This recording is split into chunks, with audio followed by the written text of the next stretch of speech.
Welcome, everyone, to Davos Fingers coverage of the House of the Dragon. This is episode 132, covering episode 6 of House of the Dragon, The Princess and the Queen. I'm Scatty, and with me, as always, is my buddy Matt.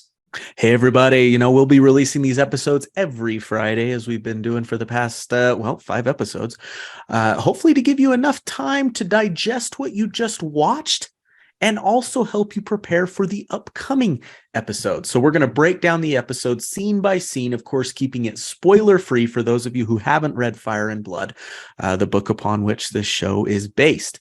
But if you have read the book or just don't care about spoilers, stick around after the main part of this episode for a special segment we call Dragons After Dark, a loose adaptation of our previous segment, Davos After Dark, where we talk book spoilers and predict what we think might happen in the next House of the Dragon episode. Yeah, we like having that back, that segment. Mm-hmm. If you're interested in our coverage of these events as they occur in the book Fire and Blood, however, you can check out Davos Fingers episodes 82 and 83. You can find those on Podbean. It doesn't line up perfectly, of course, because the timelines are played with a bit from book to show. They don't line up exactly. And due to that, beware of book spoilers as you listen if you're worried about this sort of thing. Yeah, so and check out these weekly House of the Dragon episodes at the same place where you can listen to the other Davos Fingers episodes, wherever you find your podcasts, as well as on our YouTube channel. And of course, if you want to chat, we'd love to hear from you. Email us at wearedavosfingers@gmail.com. Twitter is @DavosFingers. Find and like us on Facebook. You can leave a comment on the aforementioned YouTube channel. And our Patreon is patreon.com/DavosFingers. That's right. Should we just dive right into it, Matt? I think we should. We have what is, frankly, a recurring theme in Fire and Blood a lot. Like, it happens a lot in Fire and Blood. It's happened a lot on this show. Like, they're not shying away from it at all. It is the birth of Joffrey, not the first son of Rhaenyra, not the second son. Not even the second. Of Rhaenyra, but the third son of Rhaenyra. You might be thinking, hey, I didn't know Rhaenyra had any children at all, let alone 2 sons already. And pregnant. Get with the program. Yeah, catch up. You missed a few episodes. No, you didn't miss any. No, you didn't miss anything. They jumped ahead. Yep. Like 10 years? 10 years? Mm-hmm. Something? Mm-hmm. I don't know if we got an actual number. It feels like about 10 years. Maddie, what do you think about that? About the time jump? Oh, well, about the scene of the birth of Joffrey, I guess. But yeah, the time jump. I don't want to spend a ton of time diving into it now. We'll cover it later. But yeah, it was a little jarring. It was a little jarring. And I especially think for those that haven't read the book. I mean, for those of us that have read the book, we're like, oh, okay. That one's Joffrey. So that means that we'll see Jason Luke. Okay, this is great. Yeah. In upcoming scenes, it's like, oh, that's the older boy with blonde hair. So that's probably Aegon. And this guy must be, like, we're able to put those things together. But I imagine that for people watching this episode cold, it's just like these children are just flying at them from everywhere. It's like, is this the Goonies or what are we doing here now? It's like a laundry chute of birth canal. Like straight out from, multiple directions. Yeah. Good. As far as the birth, just viscerally, oh my god, viscerally, just brutal. Brutal is a good way to look at it. I noticed it took me my third watching it. It's almost like the camera is from the perspective of the whatever midwife helper was helping to deliver the baby. Obviously, it keeps it focused on Rhaenyra's face at the beginning, but then when the other helper servant lady comes into the room, like the camera turns over to her and looks at her, and then it turns back to Rhaenyra, and it's almost like you are the midwife in the room. And I thought that was a beautiful way to really get into this scene. It added an intimacy to it, I think, that helped us feel like we were right there. And boy, like I said, and like you said, it was brutal. Even the sounds, right? Yes. And later in the episode too with Lyanna, an unwanted intimacy is what I would call it. Because I don't want it, Matt. And I give her privacy. Well, we'll wait outside. I mean, it's a joke, and I don't really make light of it. I really don't, because I think the show is intentionally doing this. Childbirth in this world and in our world too is not without risk, and it's painful and hard and, dangerous, frankly. And they're trying to show that. I mean, they're trying to show that, and they do that by leaving these scenes long and painful and visceral and brutal.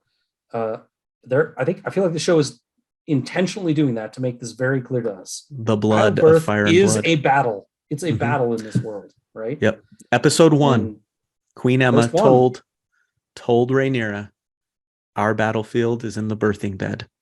Yeah, and it didn't happen. Go ahead, sorry. We got to see that battle in the scene. We did. Yeah, we saw it here. We saw it then with Emma.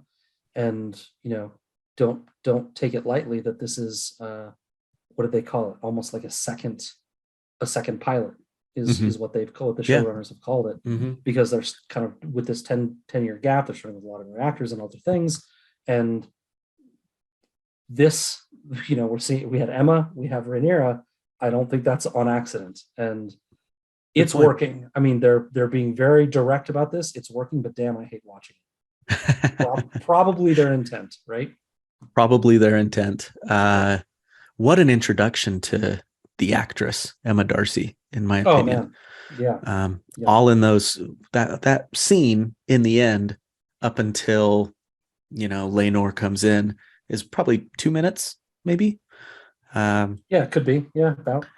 And in that scene, you start off with just that tremendous pain and anguish, going to joy when Joffrey starts crying, going to like this confounded, she asked what? Yeah. Going to then anger of that stupid, yeah. Then going to resolve to be like, well, I'm not going to let her win this round. I'm going to do this. And then to the, holy crap, here we go again with the afterbirth. And you see all of those emotions just come across her face. And in the way I thought it was just a tremendous introduction to Emma Darcy as Rhaenyra. Tremendous introduction. I feel like they capture Rhaenyra pretty perfectly in this scene, and not even just those 2 minutes, but the walk and up the stairs too. And we'll get to some more of that, but they're great. I love the introduction of Emma, and I play one of my favorite things that I've ever played. I'm a third-rate actor, for those that are watching that don't know or listening that don't know. Hard second. Late round second, maybe.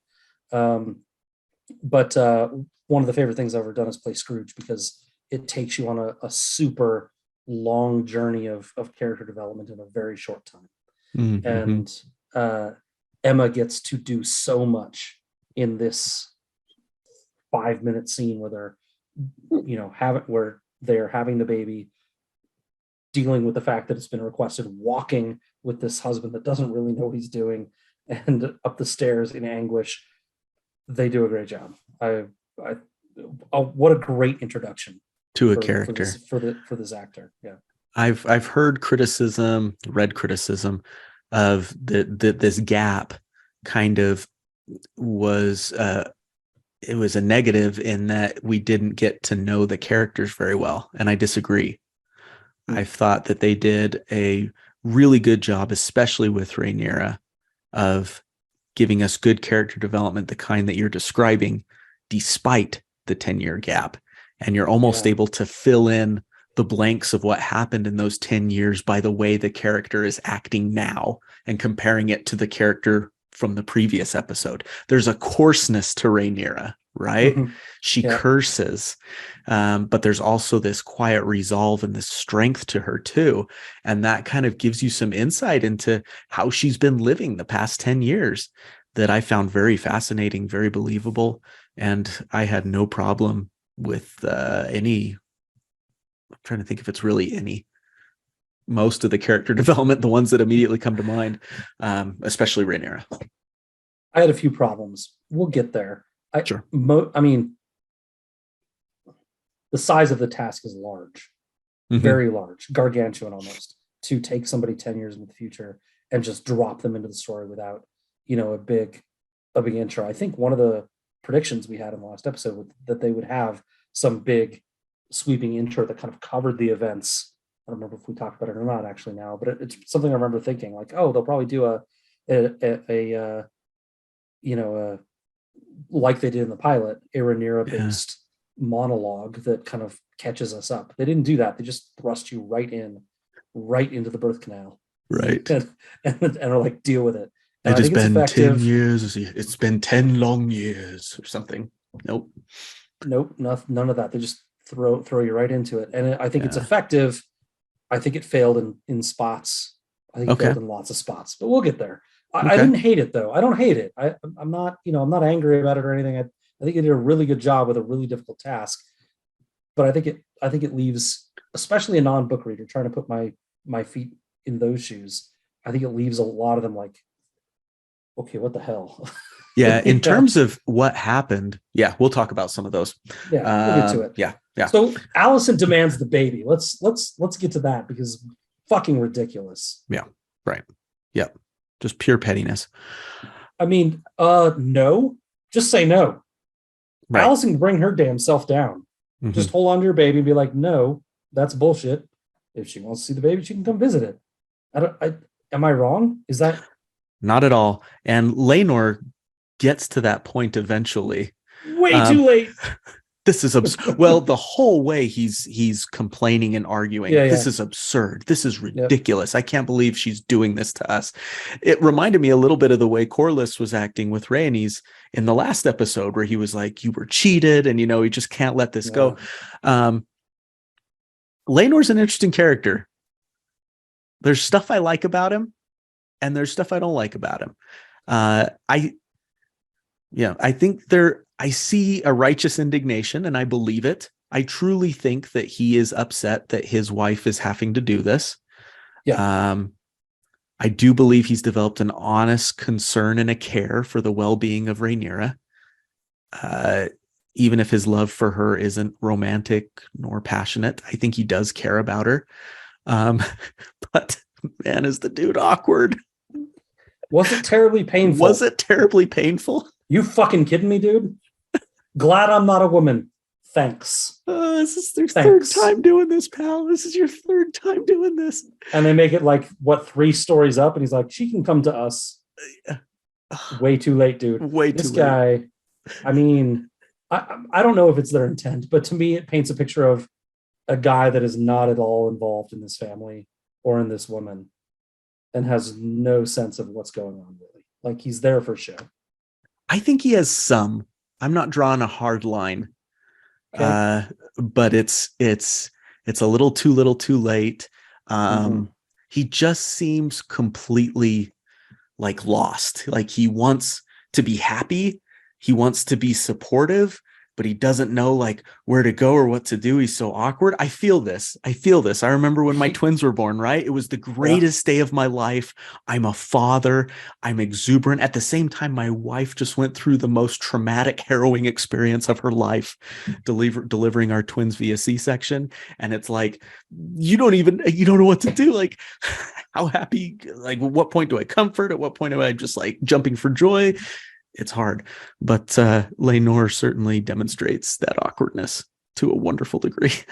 I feel like you probably, in those moments that you're self-conscious about, probably were 1,000,000 more % effective than this guy. I feel like this scene is entirely meant to show us that he does not fit. I took a lance through the shoulder once. And it's almost like as soon as he said that, you go, yes, it's the same thing. Crap. Yeah, it's totally the same thing. You can relate completely. I'm so sorry. What did she say to him? I'm so sorry. My deepest sympathies. Yeah. My favorite one comes later, but we'll get to it. A little hint. Lord Casewell asks to offers support, anything he can do for Rhaenyra, and she says, "That day may yet come, my lord." Right. And Lord Casewell, in the coming conflict, and in previous swearing, in Fire and Blood at least, was loyal to Rhaenyra, swore to her, and an interesting nod to Fire and Blood. Yep. Should we get to where Rhaenyra is going, presenting the babe to the queen? Yeah, we do, just really quickly, we do get our first look at Kristen Cole after this time jump. Uh, Apparently just still retained. Lots of discussion in the fandom about this. I'm firmly in the camp here that this is one of the things that we should have been given at least some sort of explanation for. Super Cop keeps his job, okay, but give me something. And we're given nothing. It's one of my biggest complaints about the time jump. We get nothing, no explanation at all. He straight up murders a guy in front of hundreds of people, and we get nothing. And it bothers me quite a bit. Even a one-off sentence like Allison saying, "Remember, I protected you by framing something, whatever, some sort of explanation." I didn't like it. And we still may get that. We might. Let's see. I've got my note on that down in the where they're talking later, the two of them together. Yeah. I don't like that we don't find out about the Kristen Cole fallout and that everyone got older except him. One of those guys that's just perpetually 25. I've got him. His new nickname is Kristen Cole of Olay. Cole of Olay. Yeah. All right. He's using some intense moisturizer to keep that youngness going. So.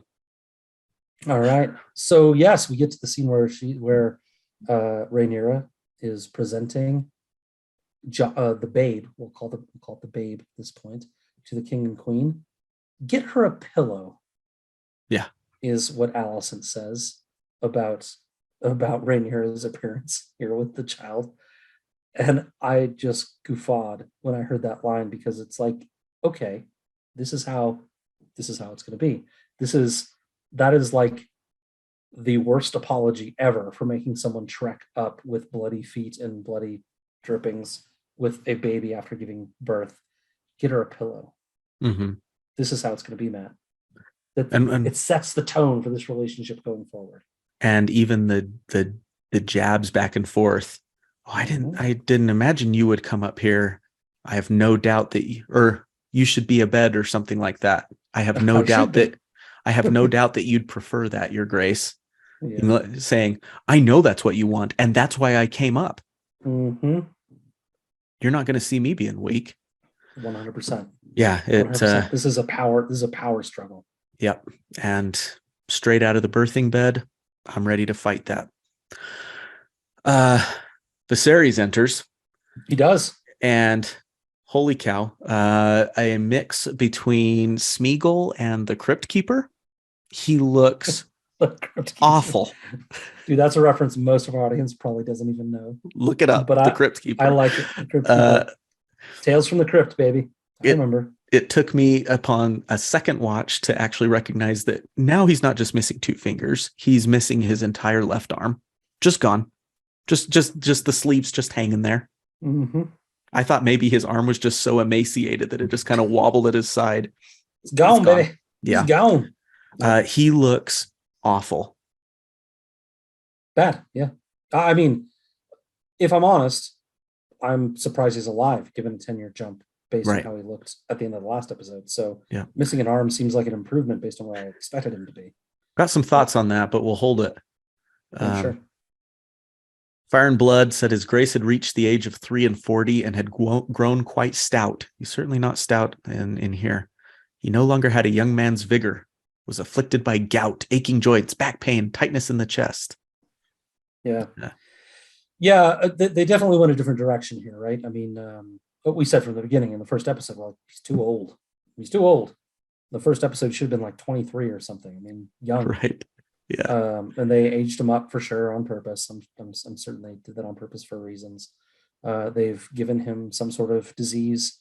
The actor online has said it's leprosy. It's leprosy. And okay. But yeah, he's much older and much more frail than he was at this point in Fire and Blood. Although in Fire and Blood he's getting there through excess.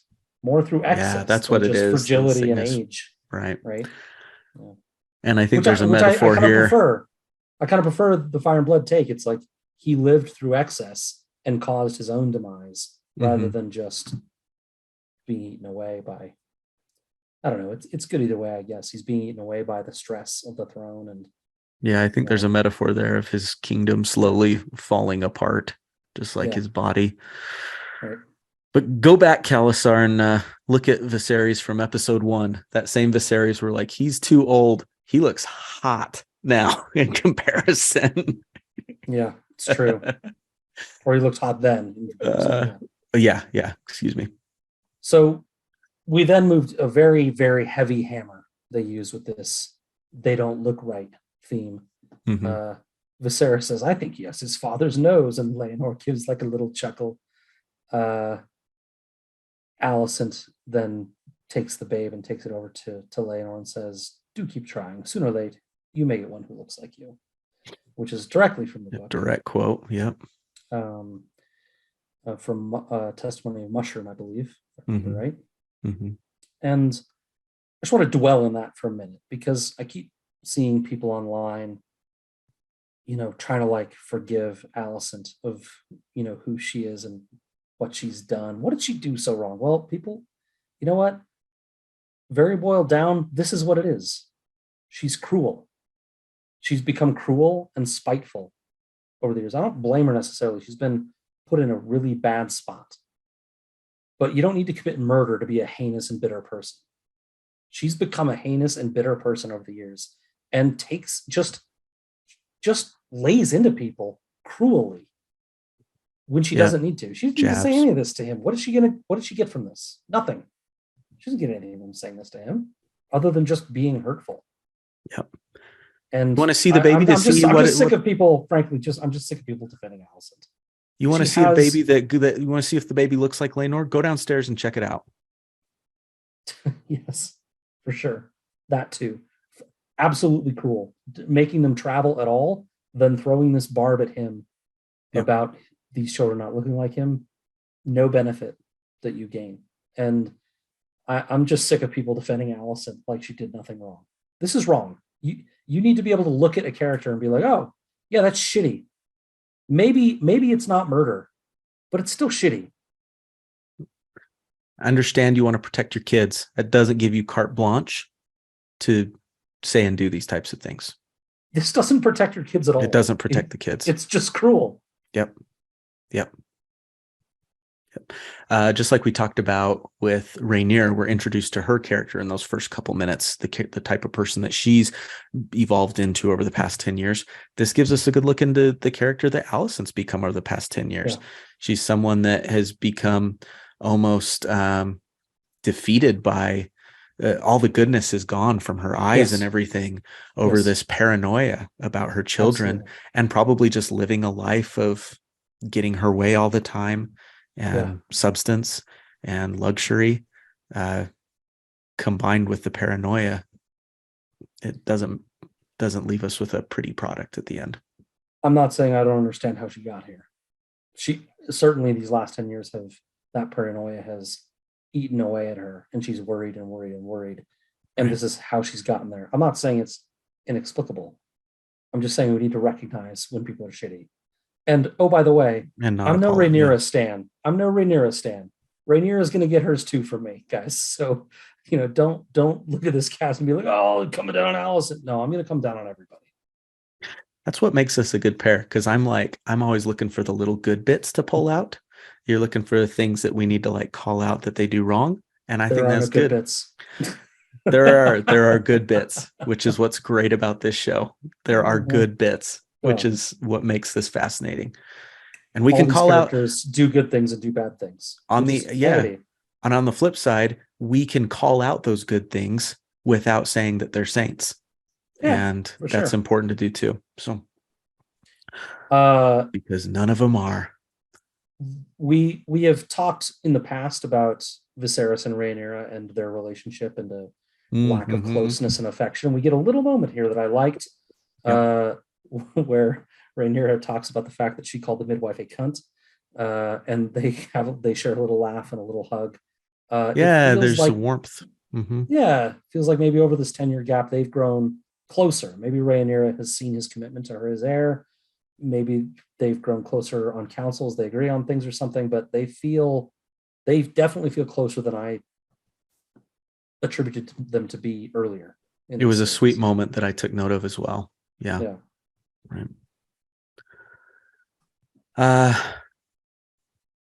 Right. Yep. Some beautiful just little moments throughout this scene. Rhaenyra getting nervous when Alicent takes the baby. There's a little tiny little scene where she kind of does a she's like looking like, should I step in? Maybe not. I don't know. She's nervous about it for sure. Right. Yep. In the book, talking about Luke, though, Lucerys, it says King Viserys was delighted with him. He loved his grandboys. And I thought that they brought that through nicely here. He's very much a doting grandfather. Yeah, if Viserys didn't have to be king, he'd have just kind of been a great guy. Probably. Yep. You know, like, he's nice. He wants to look for the good in people. He trusts people. If he didn't have to be king, like, he'd have probably been a pretty good dude. Yep. Just wants the peaceful life. Yeah. You know? Wants everyone to be peaceful. Mm-hmm. Right? Yep. It just didn't work as king. How do you feel about the naming? The naming of the child. Yeah, it's Laenor, as he says, feeling like he deserves some interest in the affairs of his family, which I don't blame him for.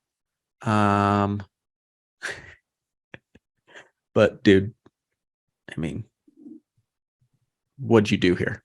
Nothing. Yeah, it kind of reads a little bit like Fire and Blood did, where it says finally Laenor got to name one of the kids after Joffrey. He had wanted to name Lucerys after Joffrey, or sorry, Jacaerys after Jacaerys after Joffrey, and was denied. So now he gets his chance. But interestingly enough, he was denied by Corlys. His own dad Corlys said, like, "You're not going to name your son this," which kind of tracks to how they handled this in the series House of the Dragon, right? Where he was like, "I'm not going to promote this idea. I'm not going to support it." Yep. Okay, yep. And my favorite line from Rhaenyra here: "Only one of us is bleeding." As she's actually tracking blood. Yeah, she's actually dripping blood as she walks in her steps, and talking about how she delivered this child, and that he shouldn't just name him like that. Yep. But also, they seem to have a partnership. She didn't overrule it. It's happening. She's not going to show a sign of weakness in front of Alicent, and makes sense. I think Laenor might have known that. Oh, he used it. Okay. Yeah, I like that. Yeah. All right. And so I'm perfectly willing to qualify what I'm saying of there's hints of Laenor wanting to be a good husband and support his wife, even though they have their understanding that they've always had. He still wants to be happy for her and everything, but then there's moments of him just wanting to still assert himself, and it doesn't go over super well. I understand that. I mean, you don't want to just fade into anonymity, obscurity, be involved. Yeah, yep. Right. Yep. But also feels like he's not doing the work either to me. But We'll get there. So now we get to a dad who is father trying. Yeah. Yeah, the real father gets to meet his son. First of all, these boys are effing adorable. We chose an egg for the baby. I let Luke choose. Right. Yeah. Look at them. Gosh. Look at him go. Look at him go. Oh my gosh, these strong children. They're going to break my heart. And the paternal feelings of Harwin Strong are awfully sweet too. Yes. He tries every little way to get in there and just spend time with them. Yeah. Yep. And what a sweet little way that, he no doubt, he didn't say he did, but in my mind, I don't have a doubt that he helped pick out that dragon egg with the two boys. And it's like, how cool is it that he gets to have a hand in at least picking out the egg for one of his sons? I didn't think of that, but I bet he did. Just came from the dragon pits. Probably he just went with them and like, okay, I'll just escort them to protect them. What do you guys think of this one? What about this? Oh, what do you think? Oh, Luke, hey, yeah. I mean, listen, I feel like you and I are both on the same page for Harwin. We're probably gonna go overboard on him for the one episode we get him. Let's do it. I mean, it's bold of him to ask to see this child so quickly and dismiss the husband in this scenario, but no. Also, Laenor gets it. Laenor gets it. There's that little look that he gives him. he like, as he's handing him the baby, kind of nods to him like, congratulations, almost. That's the impression I got. Almost like, here's your boy, man. I sensed awkwardness first. A little bit. And then he's like, fine, all right. And then he escorts the boys out, and you don't get, I feel like that moment where he's like, no, back to the dragon pit for you boys, felt very awkward. Like there's no relationship there with those boys. Really? Oh, yes. Yeah, with his boys. Yeah. Yeah. He kind of looks at Harwin and gives him a nod. Another nod. There's 2 little nods he gives him. Uh-huh. And I almost feel like that was him saying, enjoy your baby. Yeah. And I thought it was sweet. Yeah, it's fine. I mean, listen, they have an arrangement. I get it. But I feel like those nods and the escorting of the children out back to the dragon pit for you, where those kids clearly kind of want nothing to do with him, I feel like that's painting. I think it's trying to paint a picture of this is an absent dad. He's not really involved. Leonor's not. Yes. Yeah, I agree. Like it's totally meant to think like, oh, he's not around ever. Right. No, I totally agree. But I think that he kind of respects Harwin. Maybe he's afraid of him a little bit. But and that's what I'm getting at, is the nods that the things that he's indicating to Harwin are like, this is your son. Enjoy your time with him. Yeah. I know that's doesn't come often, so I want you to have this moment with your newborn son. And family comes in all shapes and sizes, right, Scatty? It does indeed. Do you think, just to dive into the Harwin thing for a minute, so, I mean, it's okay, so we've jumped 10 years. Presumably, at some point in the middle, pretty soon, because Jace is probably 8 or 9, pretty soon after the last episode, Harwin and Rhaenyra get together, right? And they have a relationship, a 8, 9, 10-year relationship here that they're building on. I mean, he's got this relationship with the married princess of the 7 kingdoms. It's bold. Yeah. It's, dare I say, reckless. It feels reckless in Fire and Blood too, but Lionel would agree with you. Watching it, you're like, what do you guys think you're getting away with here? You're not fooling anybody. I mean, this is obvious, right? And maybe the show had to make it more obvious because we had the 10-year gap and it didn't develop slowly or whatever, but like, it's reckless. And the fact, I told you my Rhaenyra hate was coming. She fucked this up. Like, you can have a relationship. You can have your separate things like Leonor does. But if you're going to go and have a bunch of kids with somebody else and think you're going to get away with it, that's reckless. You're endangering them. You're endangering your position for the crown. You're endangering a lot of shit. And people that say Rhaenyra did nothing wrong, I disagree. You are endangering a lot of things that you believe you're entitled to by taking these actions. It's just not the way your world works, right? And I don't know, man. I feel like if they want to have this relationship, they should have been thinking about Moon Tea and not having consequences to this relationship. At the same time, I know she wants heirs. She wants heirs. This is all my notes on this are in the scene with Lionel, where he's laying into him. We can move there. But I agree. He's. I think it shows her face a lot in that scene with Lionel. And I think it starts to dawn on her a little more of what she's doing. But we're already 10 years into this by this point. So that's my complaint about the 10-year gap. It feels to me like, I'll make it very quick, but it feels like we jumped 10 years. We're supposed to assume everyone just went along their merry way for 10 years and acted the way they acted with no consequences for 10 years other than children. And now they want to show us the consequences in like one moment. It's like, that's not how it works. These things would not have dawned on Rhaenyra now. They would have dawned on Rhaenyra when she had her first kid, her second kid. Like, it would have been dawning on her all the way through. It's not something that would have happened now, 10 years later. You don't realize the consequences of your actions after 10 years. It's just bad storytelling to me. And, they had to jump, okay, but I feel like they went for a time skip. Everyone stayed exactly the same except got older, but no changes in emotions or personality or decision maker or anything. And now we'll show you all of the conflict of the last 10 years in very fast motion. I just kind of didn't like it. Okay, I understand that. I think that there's the thing that Lionel says later in the episode about the thin veil that is Viserys. I think that kind of gave Rhaenyra, she hid behind that thin veil, and then she felt empowered and protected by it to her own detriment. For sure. For sure. And then she's like, this is working with Jace. Okay.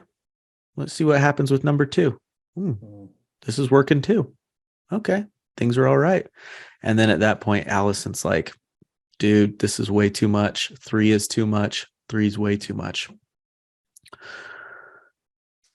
I stand by my complaint that it's reckless. It's all reckless. Of course it's reckless. No question. No question is it reckless. I mean, what do you... So, okay. I'll just quibble a moment, okay? She has the big scene on the boat with Kristen Cole. I'm the blood of the dragon. The queen thing is the most important thing. More important than anything. More important than blah, blah, blah, blah. And then no, she goes and has this other thing that endangers all of that. The prophecy, all of it is so much more important than everything else. And then you go do this. It's reckless. It's sorry, Rhaenyra sucks. And that's the Rhaenyra in Fire and Blood too. She's being reckless. Yep. So it's not a quibble with the show so much. It's a quibble with Rhaenyra the character. The storytelling quibble with too, but also Rhaenyra the character. And that's fine. That's why I've said it before. I like my characters imperfect. I like to see my characters making mistakes. Sure. I guess, Matt, I've seen a lot of anger in the fandom this week. And seeing it happen with the fighting, I posted weeks ago that all these people suck. As people, they suck, right? And seeing the anger bubble over in the fandom while people pick sides has been really hard for me to watch, because we all love each other in the fandom. We all mostly get along, and they're picking sides for a turd sandwich and a shit sandwich and leaving their friends over it. They both suck. It's okay to still like them and enjoy the story because of what the story is telling us. But these characters, they're all deeply flawed, and that's what we enjoy about them. They're flawed, and they also do amazing things, right? Yep. So I see. This is also a commentary at the fandom too. This is you responding to that a little bit. I'm a little scadtankerous tonight. I think you can sense it. But yeah, no, I'm seeing why now. I'm seeing why now. You've read a lot of things. I must not have, which shouldn't surprise anybody. But that I see why you are feeling this way now. That makes sense to me now. We need to enjoy the story for what it's saying, enjoy the characters for who they are, as flawed as they are, and not take it out on each other and get so defensive of a character that we're hurting each other over it, because they're all bad. They're meant to be bad. George is telling us they're bad. They also have goodness in them and do good things and love each other, but they're all bad. That's the point. Yep. Right? Yep. And there's nothing destroying friendships that's worth destroying friendships over. Sorry. Okay. It got too heavy, didn't it? No. I'm glad you had an avenue to say what you felt like you needed to say. It's not in my notes. I didn't plan on doing any of that. None of it's in my notes. Okay. All right. Jace bonds with Vermax. Real quick, just a quick book change. I like to point these out since we are a book podcast at our heart. Harwin is the leader of the Gold Cloaks here, and they make that very clear with a line that he has. In the books, he's Rhaenyra's sworn protector, which would actually make it easier for them to be together, I think. But this maybe is a little bit easier concept to try to explain. The idea of a sworn protector hasn't really come up. I feel like in Game of Thrones they did it with Sandor Clegane and Joffrey. They did it okay, but it's a lot more easier just to say, oh, he's leader of the Gold Cloaks, rather than try to explain or expound upon him being, this vague position of her bodyguard when she's already got Kingsguard and stuff like that. Yeah, frankly, I don't know I what was it fine with it. means. Yep. Yeah, I don't know what Sworn Protector means. I don't care. So don't put the It's all audience good. through it, and Yeah. just make him leader of the Gold Cloaks, and that'll be fine. Because we already knew he was a member of the Gold Cloaks anyways, so this feels right.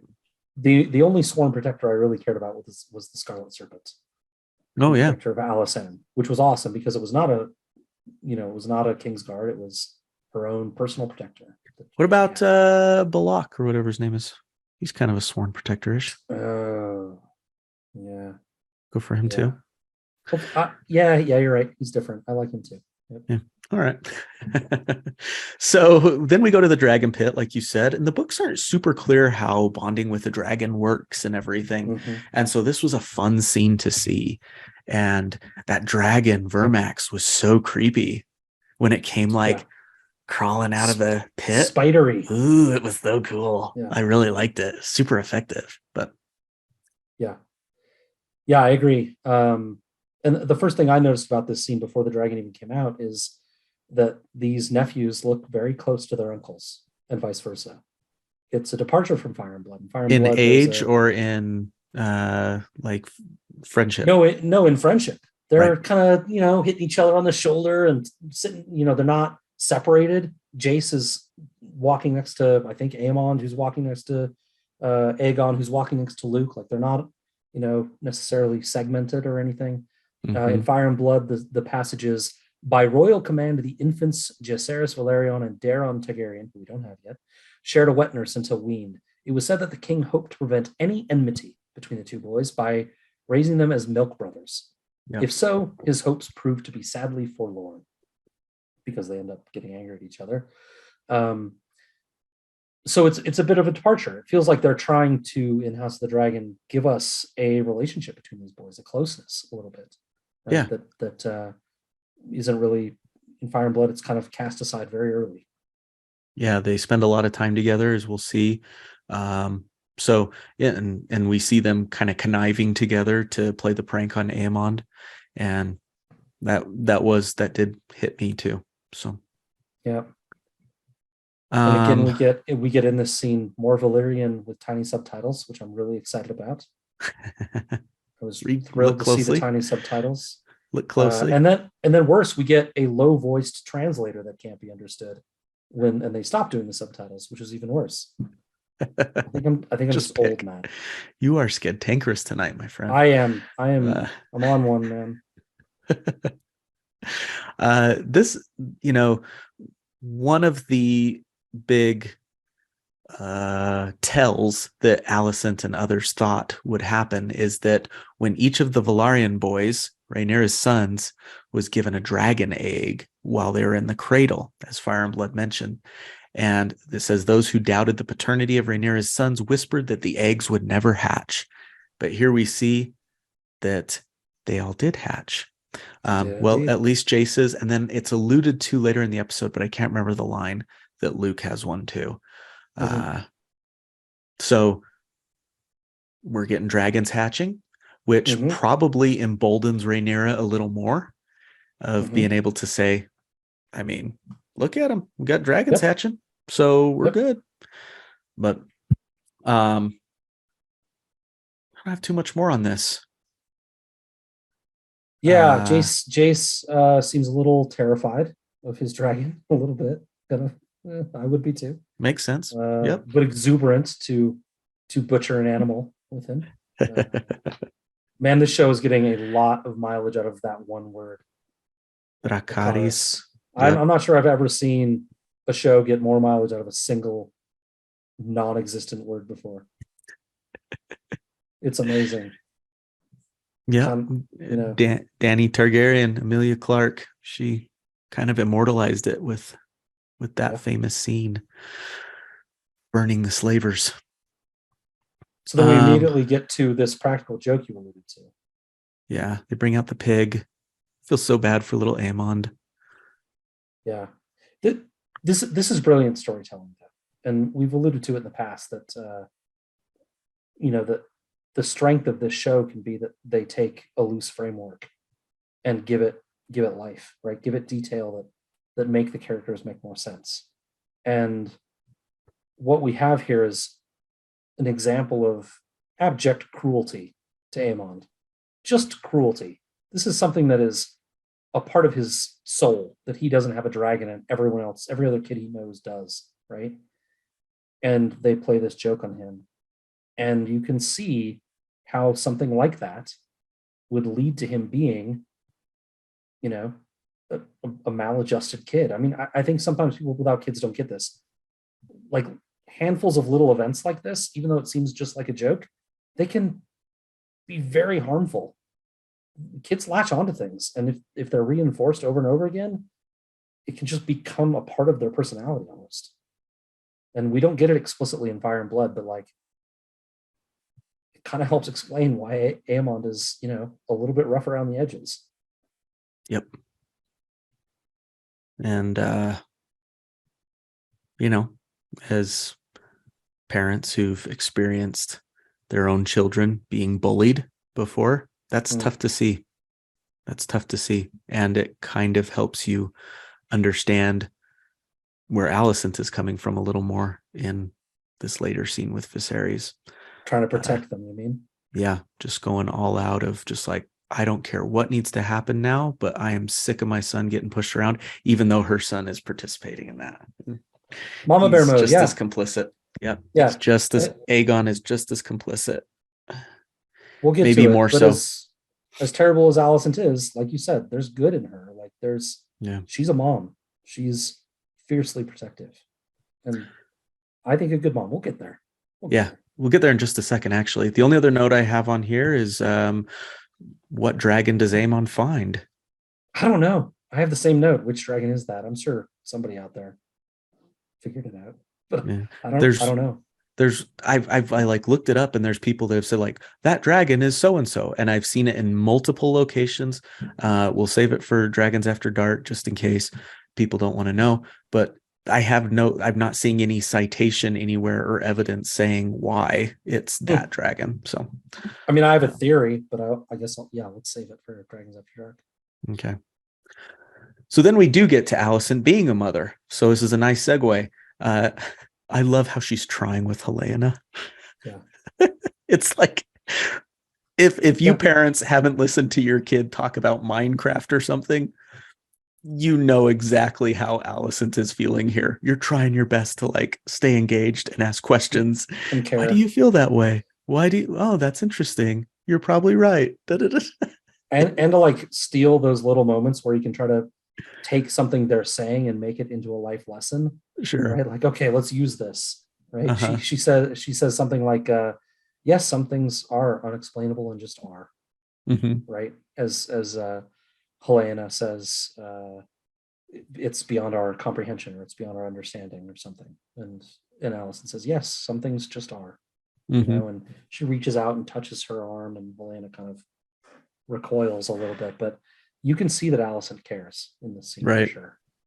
And that goes back to everything that we've been saying so far. Like, no other show except for maybe Breaking Bad, I was thinking about this, makes me go, okay, I don't like this person at all, but I feel that what they're doing right now, I feel that, right? Yeah. And so I think House of the Dragon does that incredibly well. It does. I agree. And this is a beautiful little moment with Alicent and her daughter. Mm-hmm. Should we talk about Helena for a minute? Because she's got some stuff going on. I can't say too much about her. Well, she likes bugs. She's counting bugs. To start with. It feels like she's, it's been covered throughout the fandom I've seen, but feels like maybe she's a dreamer. She's got some foresight. As Aemond comes in, Alicent says to him, something along the lines of, I swear to you, you will have a dragon. And Helena, in the little pause, says, he'll have to close an eye. Right. And, she's clearly, I don't want to spoil too much, but she's clearly seeing something and responding to those words with some sort of prophecy. And we'll get to more of that, I guess. Maybe it should be in Dragons After Dark.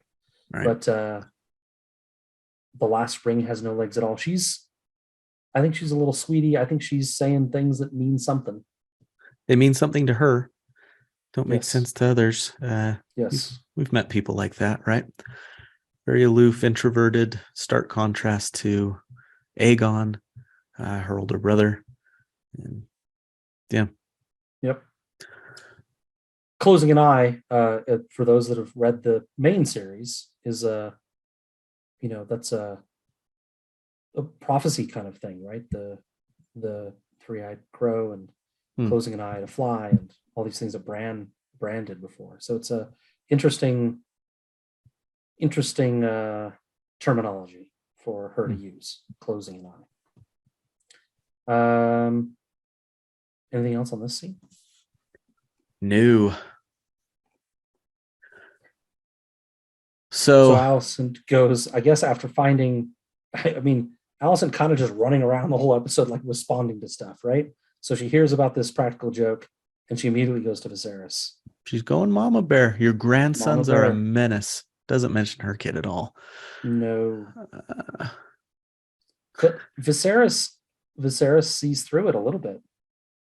He blames his own kid almost immediately. Right. Are you sure it wasn't our Aegon that did this? Because our Aegon, and I kind of feel like Alicent's got some blinders on, which absolutely dangerous for parents, but happens a lot. She definitely does. And maybe Aegon or Aemond worried of retaliation from his big brother or something. Maybe he didn't say anything about Aegon. Yeah. Well, he doesn't know who did it, right? But Aegon's laughing and everything. They know he knows it. Does. He does. He absolutely knows. But maybe he didn't rat him out. It's true. And then Viserys, in a nutshell, says the most Viserys thing that Viserys could say: "Do not speak of this again." Mm-hmm. I'm jumping ahead. He's talking about Alicent, of course, moves to the parentage of the three boys. Viserys fires back and does the Viserys thing: "Do not speak of this again." Yep. Under the rug. Very clear. Yep. He doesn't say she's wrong. He doesn't say no, that's not what's happening. But he just doesn't want to deal with it if it's true. Right. Do you know what it would mean if that were true? What would happen if you actually made these allegations? So don't make them. It's not true. Don't make the allegations because I don't want to deal with it. Mm-hmm. Right. And last episode, he goes on and talks about how he wishes he was in a crucible so that he'd have the opportunity to prove himself. Here you go, buddy. And we talked about he is in a crucible. He is. And he refuses to rise to the occasion and address it. He's just going to handle it the way he's always handled things. And yes, he's looking out for his daughter. Yes, he's looking out for his grandsons. But don't sit in here and give us this sob story about how you wish you had songs written about you and blah, blah, blah, blah, blah, blah, blah, because this is the type of guy that you are. And as a peacemaker myself, I get it. But I think you deal with conflict just fine when needed. He runs from it. He very rarely deals with it, like you've said. I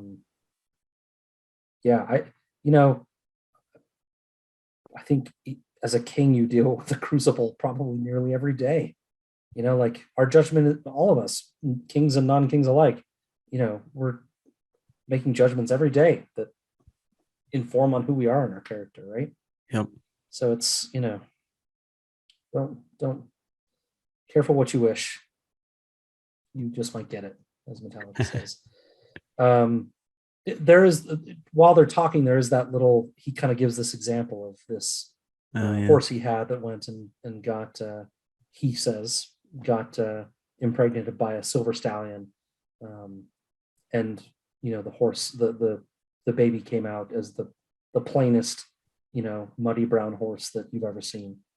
And Alicent says, how do you know it was the silver horse that was the father? Did you see it?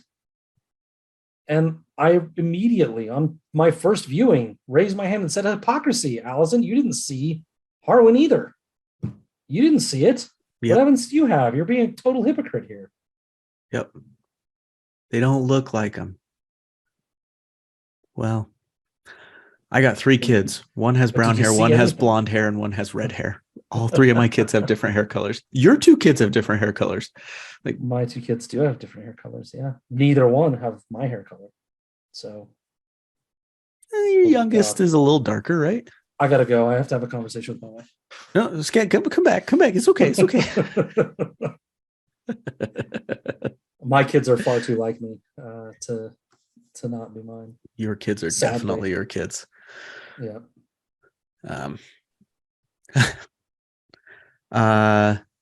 The book says, whatever the truth of these allegations, there was never any doubt that King Viserys still meant for his daughter to follow him upon the Iron Throne and her sons to follow her in turn.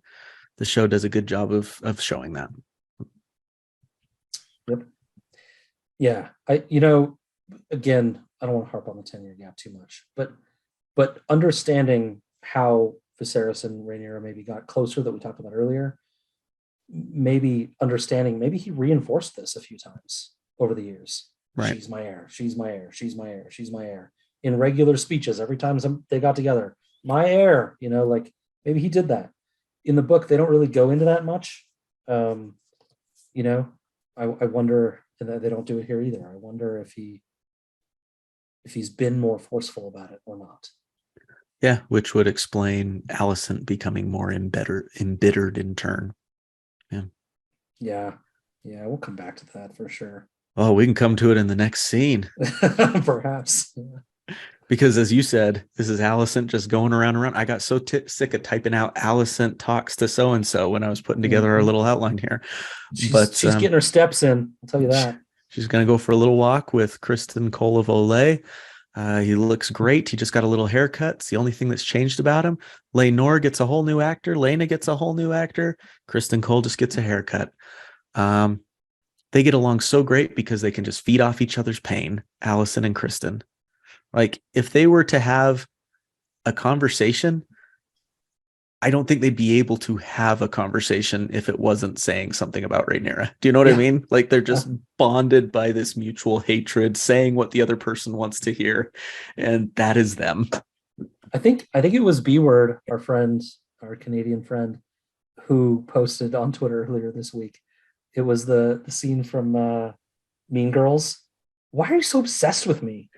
It was Rhaenyra to Kristen and Alicent. Right. I love it. Brilliant post. Oh, I didn't see that, but I love it. It's really good. It feels like she is kind of at the center of every conversation they probably have. Mm-hmm. I wonder if you took that out and were like, you can't say the word Rhaenyra, go. Talk about something. Like what would they do? The weather's nice. Yeah. I love the weather. How about the armor is very pretty. Yeah. Kristen seems embittered. I mean, I think that was big time predictable, but over the 10 years, he's just become, he calls Rhaenyra a spoiled cunt. Mm-hmm. He calls her brazen and relentless. And Alicent hates the indecency of these comments, probably more than really the spirit of them. She just hates the indecency of the language, it feels like. Right. Now. Man, I feel like he is just entranced by that night or those couple weeks he had with Rhaenyra, and he cannot get past it. He's just let it eat away at him. Yes. And that's one thing. Hopefully they'll go into it in a future episode and we're just getting ahead of ourselves. But like you said, I hate that we don't get the explanation of what Alicent must have done to keep Kristen around. Yeah. And what's kind of keeping them together. She says, we need to hew to that. Talking about, she first says, I have to believe that in the end, honor and decency will prevail. So she's still trying to put up a bit of this facade around Kristen of, I'm this wonderful person. And we need to hew to that and to each other. I actually don't think it's a facade.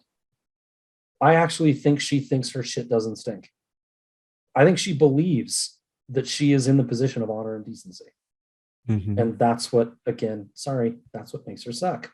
She believes herself to be morally superior to everyone else around. She believes that, honestly. And I don't know, when she says, I have to believe that in the end, honor and decency will prevail, what is she talking about?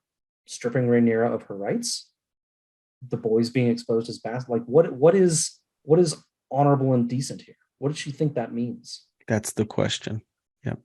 Like I feel like it's auto talking. It's more of this self-fulfilling prophecy stuff, right? Oh, we definitely get auto talking. Yeah. I only say that the facade part because we see it all come down when she talks to Laris when they're having dinner together. Mm. And she's much more open and free and vulnerable with him than she is with Kristen Cole. She is, and we'll get there. Yeah, we'll get there. But I think still, even in that conversation, I think she still thinks she's morally in the right. We'll get there. And Laris won't take it. Yep. He's like, eh. Yeah, Laris. Yep, we'll get there. Alicent walks in on Aegon jerking off. Oh my gosh. Pleasuring him while surveying his kingdom. Total disregard for his station. The ultimate sense of entitlement. It's a couple of those screenshots got a lot of legs this week. Yeah. Oh my gosh. And frankly, Alicent, I kind of get it. She's lived through far too much disgusting bullshit in her life to be put off by this. She was like, let's move on. Like, I don't need to, Yeah, we got bigger things to talk about. But but Alicent, I hate to be crass here, everybody. You know that your son's doing this kind of stuff. Don't sit on your teenager's bed. Okay. Just like get a black light first and survey the situation. Maybe remain standing. I agree. I agree.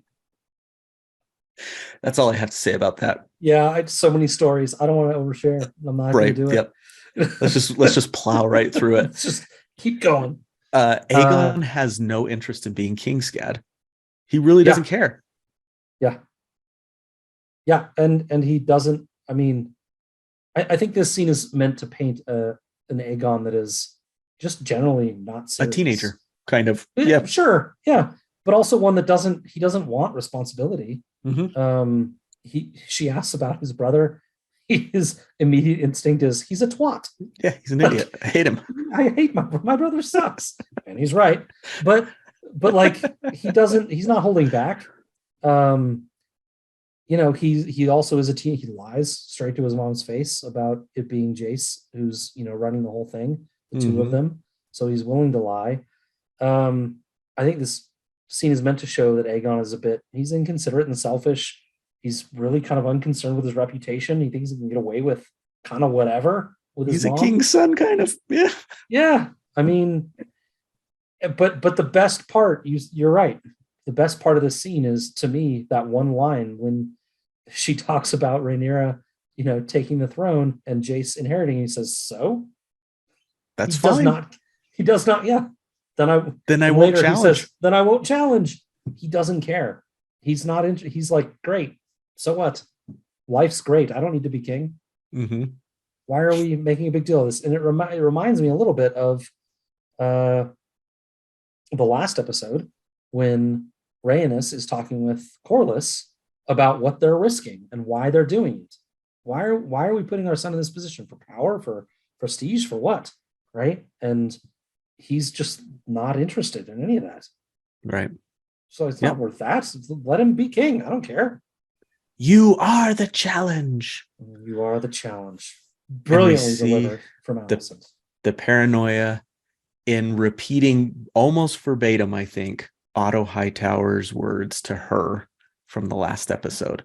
Those words have sunk in deep into Alicent, and she firmly believes them. For her, this isn't a situation of the throne. For her, this is life and death. Yeah. And I understand it. It's still no reason to be the type of person you're being to everybody else, Alicent. And Aegon doesn't see that. Viserys doesn't see that. No one else seems to see that. She feels very alone, and I feel for her for that. But I'm going to go back to the old well here. Again, the 10-year gap. So here's the thing. Those 10 years didn't go by in the blink of an eye for those characters. For us, they did. They went by in a week. But, like, you could talk to each other. You could, I mean, I know she feels betrayed and lied to by Rhaenyra, right? Yes. Like, let's go have a conversation. Let's see if your sons are in danger. What if we support you and put our weight behind you as queen and don't ever claim anything? Are my sons in danger? Let's feel that out, right? She just kind of takes Otto's word and just runs with it. We talked about it as a self-fulfilling prophecy. She's making it happen by driving a wedge between them. Of course, Rhaenyra is going to feel threatened because you guys have grown apart for 10 years. Why not have a conversation? Just have a conversation. That's book, that show. Just talk to each other. Yep. Totally. Yep. Yep. Just talk to each other. Like, hey, instead of driving you both bonkers. I love my kids. If you take the throne, are you going to murder them? Just want to know. It's conversation. Yep. And I'd love to think that Rhaenyra would be like, no, I'm not going to kill your kids. Kill your kids? Why? Like, where did you get that idea? Yeah.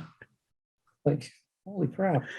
But then Rhaenyra is going to have people whispering in her ear, and Alicent's going to have people whispering in her ear. Yeah. It's just awful. It's just awful all around. Rhaenyra is strong, though. Like, I don't know. I don't feel like... Listen, we don't know. I don't feel like Rhaenyra would have done anything to those kids if there wasn't a threat. I agree. But we also know the realm has ideas. They don't want a woman queen. They want a male king, and maybe she would have felt pressured. We don't know. We'll never know. Maybe, right? But it doesn't seem like something Rhaenyra would do from what we know of her so far. Yep. What I do know is Aegon's definitely going back to work before he gets dressed. He's got to finish off. He's going to finish off for sure. That kid. Do you think he'll go back to the window, or is just going to grab? He'll probably just make short work of it. Let's not go back to that well. All right. Well, Daemon and Laena. Yeah. Should we go to those two little lovebirds? Yeah. We finally get Vhagar. I've been predicting it for like 5 episodes. Yeah. But we don't get to see Laena get Vhagar, which is disappointing. Yes. What happened? Well, the book tells us prudently the prince and his new bride, so they just got married. They took themselves far from Westeros soon after their wedding, crossing the narrow sea on their dragons. Daemon was worried about how Viserys would respond to them getting married. They flew first to Pentos, where they were feted by the city's prince. The Pentoshi feared the growing power of the Triarchy to the south and saw Daemon as a valuable ally against 3 daughters. Good job, book. Or good job, show. You got that right? Good job, show. Everywhere they went, huge crowds turned out for a glimpse of Vhagar and Caraxes. We got to see a little bit of that too. I liked that. Mm-hmm. And it says when Laena got pregnant, Prince Daemon and his wife settled in a manse outside the city walls as a guest of a Pentoshi magister until such time as the babe was born. So, good job, show. Filled that good in job, nicely. Show. Way to get it right. Yeah, it's a nice look as this opens with Vhagar and Caraxes flying together, cool. And yeah, it feels like a metaphor for these 2 people maybe flying together through life and finding some sort of soulmate that they can relate to. But it's not that simple, as we find out. Not that simple. When they're on Dragonback, it seems like everything's okay. Yeah, it's when you got to come back down to earth. Yeah, but it was cool. It was, they talk about the dance of the dragons and how dragons, when they're in the air, almost feel like it's a dance, and it very much felt like that, even with a big old whale of a dragon like Vhagar. It was cool to see. Good buddy Pat D on Twitter this week, also I saw, said, so Vhagar and Caraxes flying through the air, dancing together. That's the dance of the dragons, and everything else will be fine after this, right? That was it. That was it. Paraphrasing, that's not exactly what he tweeted. That's how I remember it. Alicent and Rhaenyra are going to have a conversation like we talked about in episode 7. Everything's fine. And then by episode 10, it's just roses. All the dragons flying together.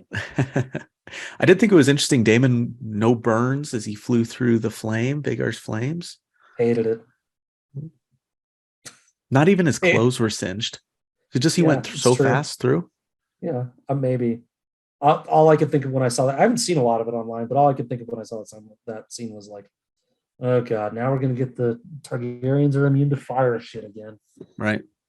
But I haven't seen it, so. Even Dany's clothes burned off when she, They did. So. And he maybe it was went just really this- fast through. really fast. Yeah. And maybe the dragon took most of it and created a vacuum of, the flames kind of flew over its back, maybe as it flew down. Nope. College story. It involved a zip line. It involved a swimming pool. It involved a person blowing fire.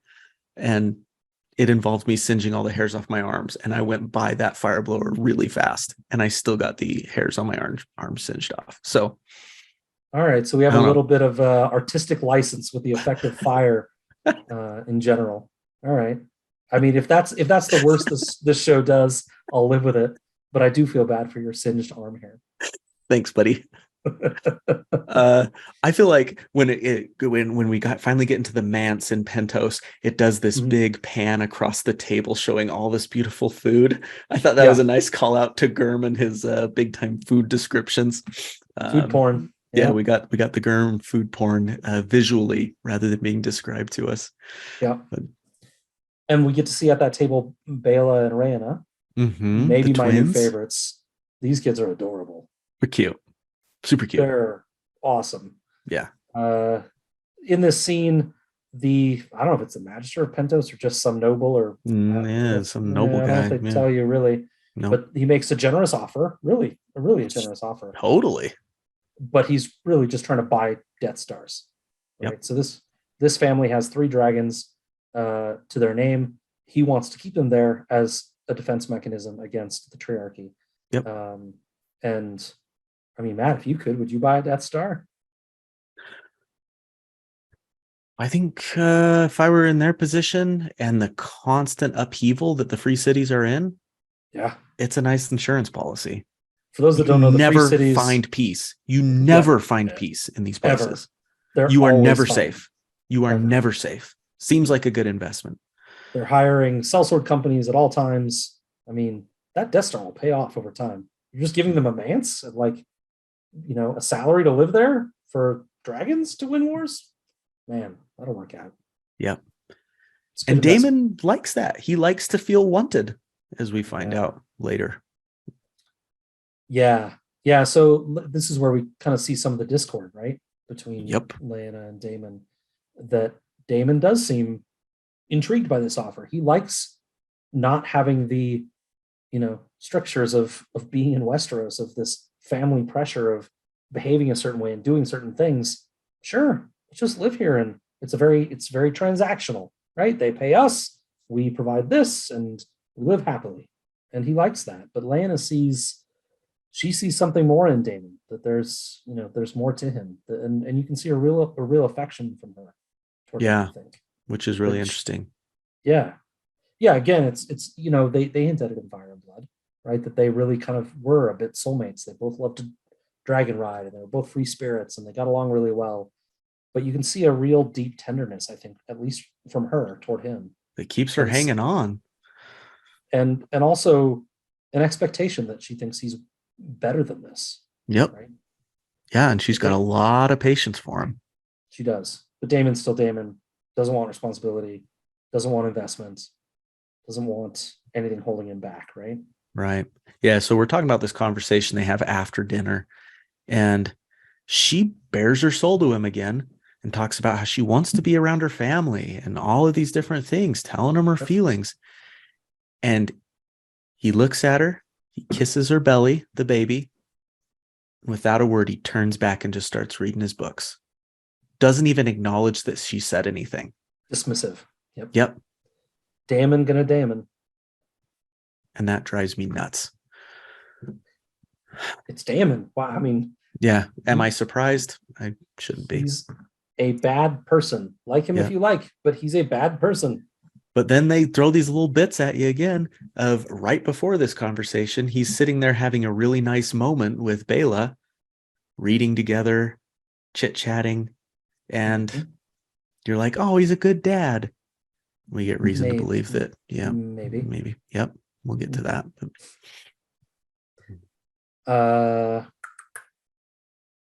Yeah. Okay. Moving on. We next get perhaps the biggest mover scene in in the episode, right? Yeah, that kind of causes some shift, right? Yep, forces some people to act. Fire and Blood says the 6 boys, we've only got 5 here, trained together in the yard under the same master at arms. This one, it's Kristen Cole. Noticing Alicent's children, what color they're wearing? Green. Both of them in green. I have the same note. And Rhaenyra's in black and red. And we're already seeing so we talked about how they are kind of buddies, but they also have this rivalry. And we also see Viserys's blinders of just like, oh, look at my grandkids. Well, they're having such a good time. They'll pick each other up. They'll form bonds that will last forever. Yeah. Or they're being separated by the barbs of Kristen Cole below. I wanted Lionel Strong to be like, when he's like, look at my grandkids, Lionel be like, our grandkids. Ours. Mine too. They like me more. I'm the cool granddad. What'd you get them for Christmas? I got Disneyland tickets. I got them a real father. Hey. Aegon's kind of funny in this scene, right? He goes out and hacks down the little scarecrow guy. Look at me. My opponent sues for mercy, he says. He gives a little bow. Yeah. He's kind of funny. Can I go back to my room now? I don't hate him as much as I want to. Right. It's very teenagery. He's very teenagery. And we see ourselves in that a little bit. Yeah, I mean, let the kid live. Give him some that sexual apathy boundaries. And teach him about consent. Make sure he's okay. But like, let's let this kid breathe a little bit. He was smiling at the serving girls, which in the book, even at a young age, he was known to pinch or fondle any serving girl who strayed within his reach. Which is why I said let's teach him about consent. But right, yep, give him some boundaries. Yep. Yeah. And then we get Harwin coming in. He's a football dad. I mean, hopefully he's any dad. Right. I mean, what are you doing? All he really asks for at the beginning is that the method should be applied to all peoples. Yeah. Like, can we get my kids in there? Swim lesson also. Can get my kids in there? My kids to swim. I also paid for this. Yep. But I don't know. I got the sense that Kristen favors Alicent's kids for a very obvious reason. Oh, no question. Yep. Alicent says to. It's totally there. It's 100% there. Yep. As a coach myself, I 100% hate it when parents assert themselves into the coaching situation. Yes, but Matt, in this one, you're a good coach. However, yes, Harwin is 100% right in what is happening here with these boys. Yep. And like you said, we're all paying the same fee here, Kristen. Yeah. Let's get my kids some time on the ice. Yeah, exactly. I have a feeling Jace would go hard. Jace would go hard on the ice. Luke would too. They'd earn that playing time. Jace goes hard in the yard. I'll tell you that. There's a natural ferocity to him, isn't there? Yeah. So he's younger. I don't know how much younger. Maybe like in 5 book. years. In the book, they're 7 years apart, but of course the timelines in this are very different. Very different. Feels like maybe it's 5. Yeah. 4 years maybe. Right. Hard to tell. But he doesn't lack for effort. He gets pushed around a little bit, then comes back fiercely and attacks. And then we kind of get Harwin blowing up. He stops Aegon in the middle of what is a pretty fierce attack, where with Kristen egging him on, telling him not to let up, not to let him get back up, not to let Jacaerys get back up. And Harwin just grabs him. And Aegon says, "You dare put your hands on me." And Viserys from above says, "Aegon!" Yeah. And Kristen says, "You forget yourself, Strong. That is the prince." And you get the sense that we know perhaps Harwin has done something here that is overstepping. Mm-hmm. And maybe that Kristen senses it and is pushes. Going to jump on it. Yeah. This is the moment he's been waiting for, which this is one part where I'll agree with you on, things going hunky-dory for 9-10 years. and then all of a sudden you got to deal with the consequences. You have to imagine that Harwin has had these insinuations levied at him at least a few times over these past years. Maybe not directly as Kristen's doing it right here. Maybe not after his son just got the crap beat out of him, or is going to get the crap beat out of him and is being treated the way he's being treated. But I was a little surprised that Harwin, who'd apparently been so patient and keeping things under wraps for all these years, all of a sudden reaches his boiling point. Yeah. It feels like he would have got there sooner. Right. Harwin does not seem like a man to keep his complaints to himself. Or had trained himself by this point to just shake it off and walk away. And so, why would he explode now? Because he's been doing it for the past 10 years. Yes. So. Right. Agreed. But, it feels, I agree. On the other hand, like I said, they're in a very tenuous situation where he just saw his son being put through all this, and maybe it was just time. Yeah. And, you very much get the sense that Kristen is really baiting him into this on purpose. Yep. And I don't know, maybe they decided at 3 kids now it's time to bait them. Mm-hmm. Why they didn't do it 3 years ago, I don't know, but let's really now it's time, I guess. Yeah. So in a cathartic moment for many of us, we're burying the lead here. I mean, it's great to watch. It's fantastic. Harwin beats the shit out of Kristen Cole. I mean, if it had gone another 5 or 6 blows, we might have been looking at a Joffrey situation. Correct. I mean, it's ugly. And he gets pulled away by 4 members of the King's Guard. So now people come in and pull people away. Now we're seeing it. Yes. And this is, we'll talk about it later, I guess, but it feels like we're meant to think about the last episode where Kristen for sure did a very similar thing. We'll come back to it, I think. Absolutely. And while it feels good for us, there are consequences. And usually are. In the next scene, Lionel Strong, normally so cool and composed, cool like the other side of the pillow, takes his son to task. He does. Bends him over his knee. Strong fights are fierce fights.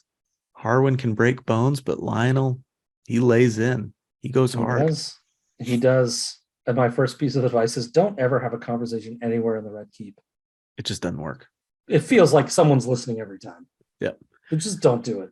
Rhaenyra uses the same secret passageway she used. Yep, she does. When she went out for her little midnight jog with Daemon, all those episodes and years ago. And like I said before, it felt like, and you mentioned maybe it took too long, but you see a lot of Rhaenyra's face in this scene, and a lot of, oh crap, maybe. Yeah. I think I alluded to it earlier. This is Rhaenyra's crime, to me, at least her first real crime. It's negligence. Right. She's counting on the willing blindness of basically everybody to look the other way while she clearly has this relationship with this other guy and has kids that look just like him. It's negligence. It's willful negligence almost. It's putting everyone in danger. And you compare that to Alicent, who's doing everything possible to protect her kids, right? Yeah. And then you've got Rhaenyra, who's like, yeah, it's gonna be all right.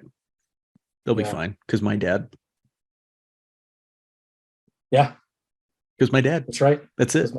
My dad.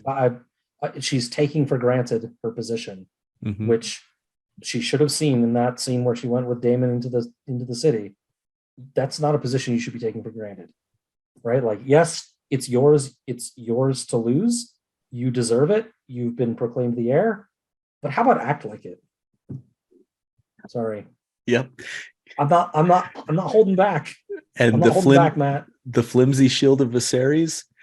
The dude's a freaking crypt keeper. Yes. Freaking crypt keeper. Like, flimsier by the day. That left arm ain't holding the buckler anymore. We're looking at Emperor Palpatine levels of frailty. It's Yes. just not looking good. I mean, he's one step away from the guy at the end of Raiders of the Lost Ark who gets like, this is where we're at, people. Hey, kids, go watch Raiders of the Lost Ark if you haven't. It's a good one. It said in the book, amongst the Greens, it was an article of faith that the father of Rhaenyra's sons was not her husband, but her champion, Harwin Strong. An article of faith. That's a tenet of belief, right? So, Matt, you're the expert on faith, but faith usually, doesn't require evidence. The Greens have ample evidence. Right. Yeah. It's all over the place. Not a lot of faith required here. Like in my faith, Church of Jesus Christ Latter-day Saints, we have what are called the Articles of Faith. There's 13 of them, and they're basically like the high level tenets of the doctrine of our church. Like if you want to know what do quote unquote the Mormons believe, look up the 13 Articles of Faith. It lines them out from a very high level that you can always turn back to. And so that rang true for me, that this being an article of faith is just like, this is the basic tenet of everything we're about as Allison's supporters is this. Number 1, Rhaenyra is evil. Number 2, her kids are illegitimate. There's only 2. That's it. That's it. There's only 2. That's all. Church of Jesus Christ is 13. We got 2. This the is them. Of Allison says. The Church of the Greens says. We only need 2. Yep. So we get a scene next with Rhaenyra and Laenor. Laenor's no Boy Scout. I mean, he's not doing anything they didn't agree to, but he's doing it pretty casually. Yep. Like when they made that agreement, I'm like, okay, like they'll invite people over and they'll have relationships in secret and make it, kind of not obvious. And maybe over those 10 years, they've just gotten careless and reckless, but we're accusing Rhaenyra of the same thing. Laenor is not being careful. Nope. He is being absolutely reckless, just like Rhaenyra is, and it's irresponsible as shit. Mm-hmm. He sucks also. Welcome to Scott's pulpit. Everyone sucks. Welcome to George R.R. Martin. Welcome to welcome to humanity. Yeah. Buckle in and just deal with it. Yeah. Should Rhaenyra expect Laenor to be more dialed into the gossip of the kingdom? Probably. She isn't. Why should she he feels be? Like she is now. Now, after that one conversation last scene, she feels like she is. That's what I mean. She's like, don't you know what's going on? And it's like, well, yeah. You were pretty good at ignoring it for 9 years. Like, they're both complicit in the denial of what everyone actually knows about them, and sure, equally to blame about it not being a secret. Mm-hmm. I'll just put it that way. Laenor's really excited to go to the Stepstones. Unlike his book counterpart, who is not voyeury at all, he's craving this. He wants to get back out there. Raquelia Rindoon, baby. Yep. Raquelia Rindoon, who in the book appears only a year after the crab feeder, but we've spread that out a little bit, and that's okay. He says, I've played my part here faithfully for 10 years. I mean, what did you sign a 10-year contract, or did you sign, like a marriage agreement forever, buddy? He feels like he needs some freedom. And he's had it. She points it out. You've had it, dude. Look at you. You've been drinking and carousing and doing whatever the hell you want for 10 years. Don't make it seem like you've been in prison. The thing is, though, this is all a family, and he's not really a part of that family. Yeah. Right. He's the outsider. So while I'm like, dude, chill out a little, at the same time, my heart hurts for him a tiny bit, knowing that he is kind of the outsider in this family. And I can see where he'd want to like assert his freedom a little bit. Have something real. Yeah. And so again, there's those moments where I'm like, I feel that, man. I feel that. Yeah. Yeah, I agree with you. It's complicated. I have, some sympathy for him, but this is what you agreed to. So, And that's what it comes back to. And that's what Rhaenyra comes back to. Yeah. I have Rightfully sympathy so. for you, but sorry. Rightfully so. Like we are a family, regardless. You Yep. put a ring on it, buddy. And we got to sail into the storm together. That's right. But here's what sticks out to me about this scene the most.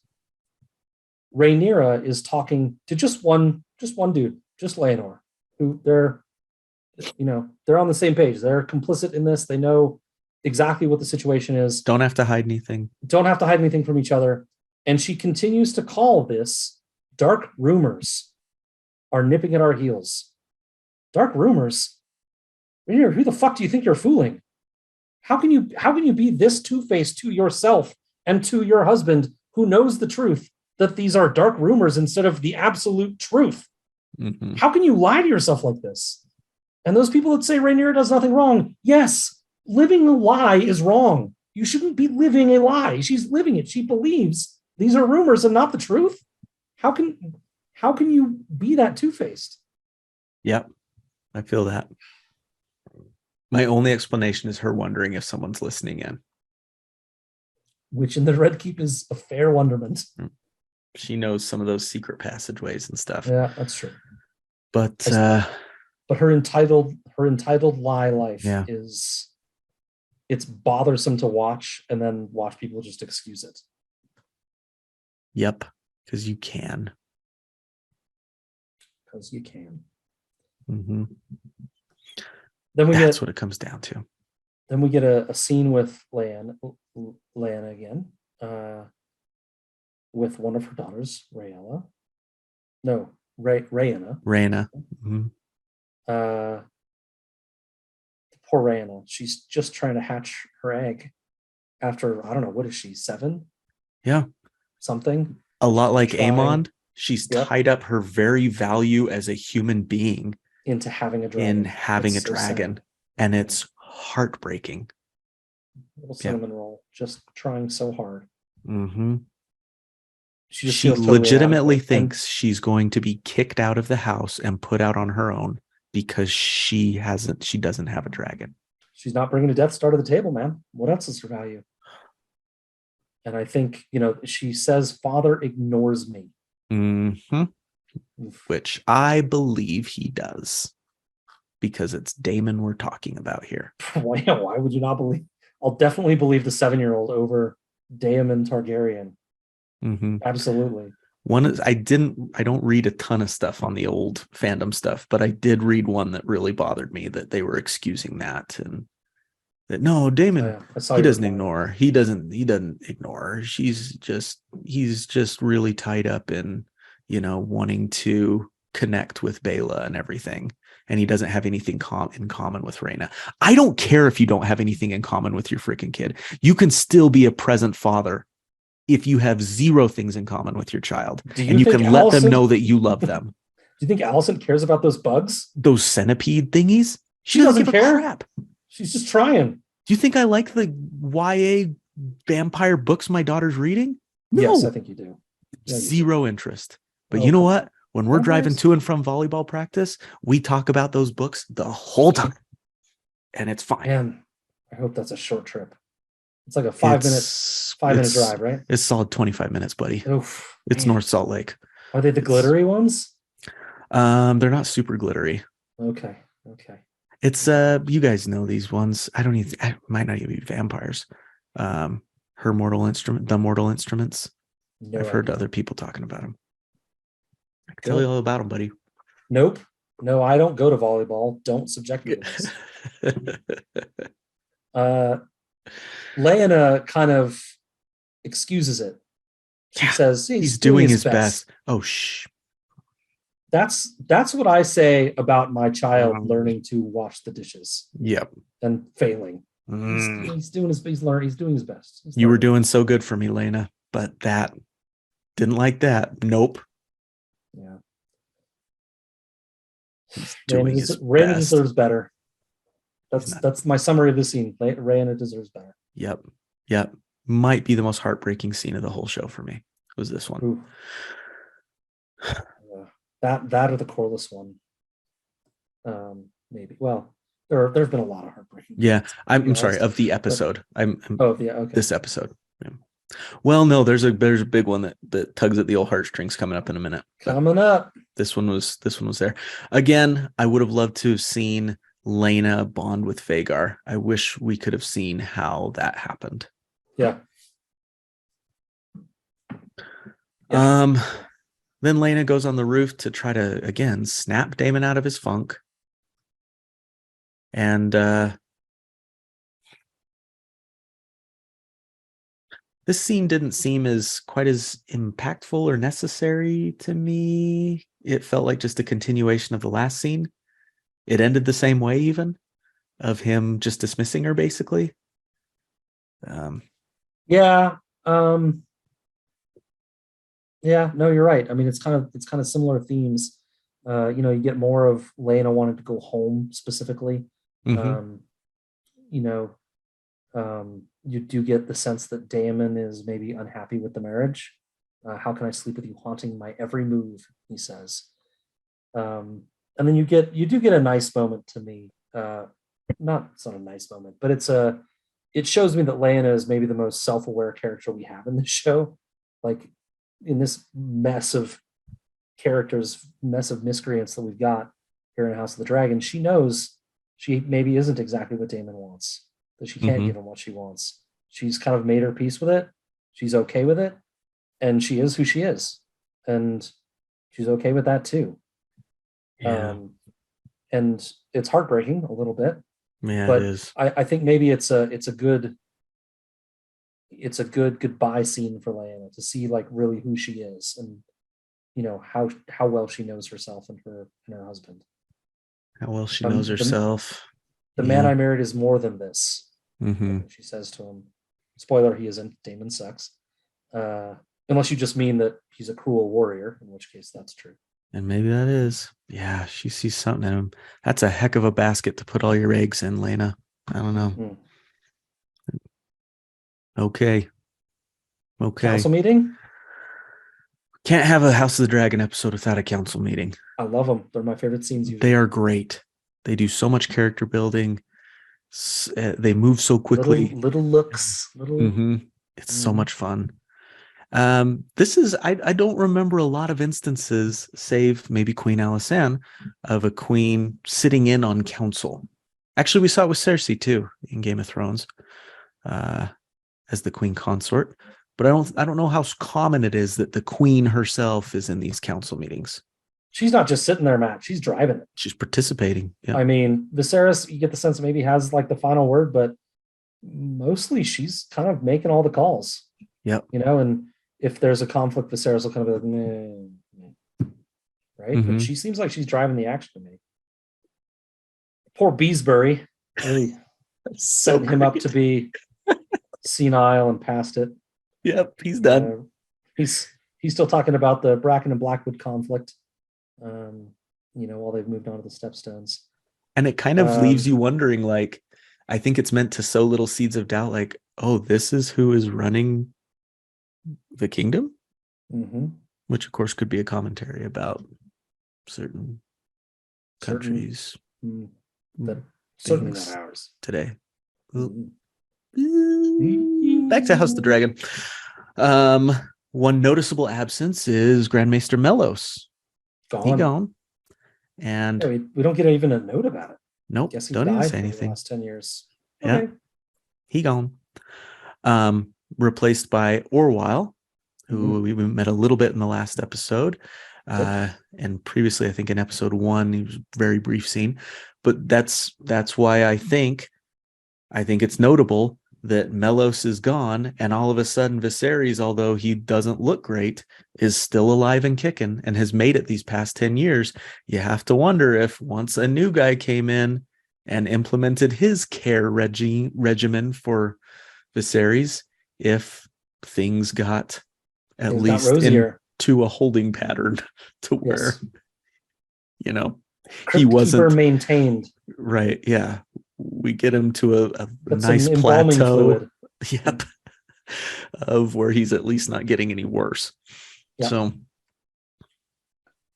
we do have one new council member as well. According to Fire and Blood, it might be, I think is it Jasper Wild? According to IMDb as well, it is Jasper Wild. Yep. Iron Rod, they call him in Fire and Blood. Yeah, who takes over as the Master of Laws, which was previously Lionel Strong. So you wonder if Wild has maybe been around there for a while, and he was the one that took over right after Lionel was made hand. So, yeah. But then we get to what is really the highlight and the moment, maybe, of the episode. We had the fight with Harwin and Kristen, but this is really the moment. Rhaenyra has been coming to some realizations here in this episode, right? Overhearing Lionel, understanding she's feeling the power heat. dynamic here. She's the feeling fuzz is onto her, and she is, from a position of weakness, I think, making an offer to Alicent. It's an offer to Alicent, not to Viserys, in front of everybody, in front of the whole council there, to marry her son Jacaerys to Alicent's daughter Helena.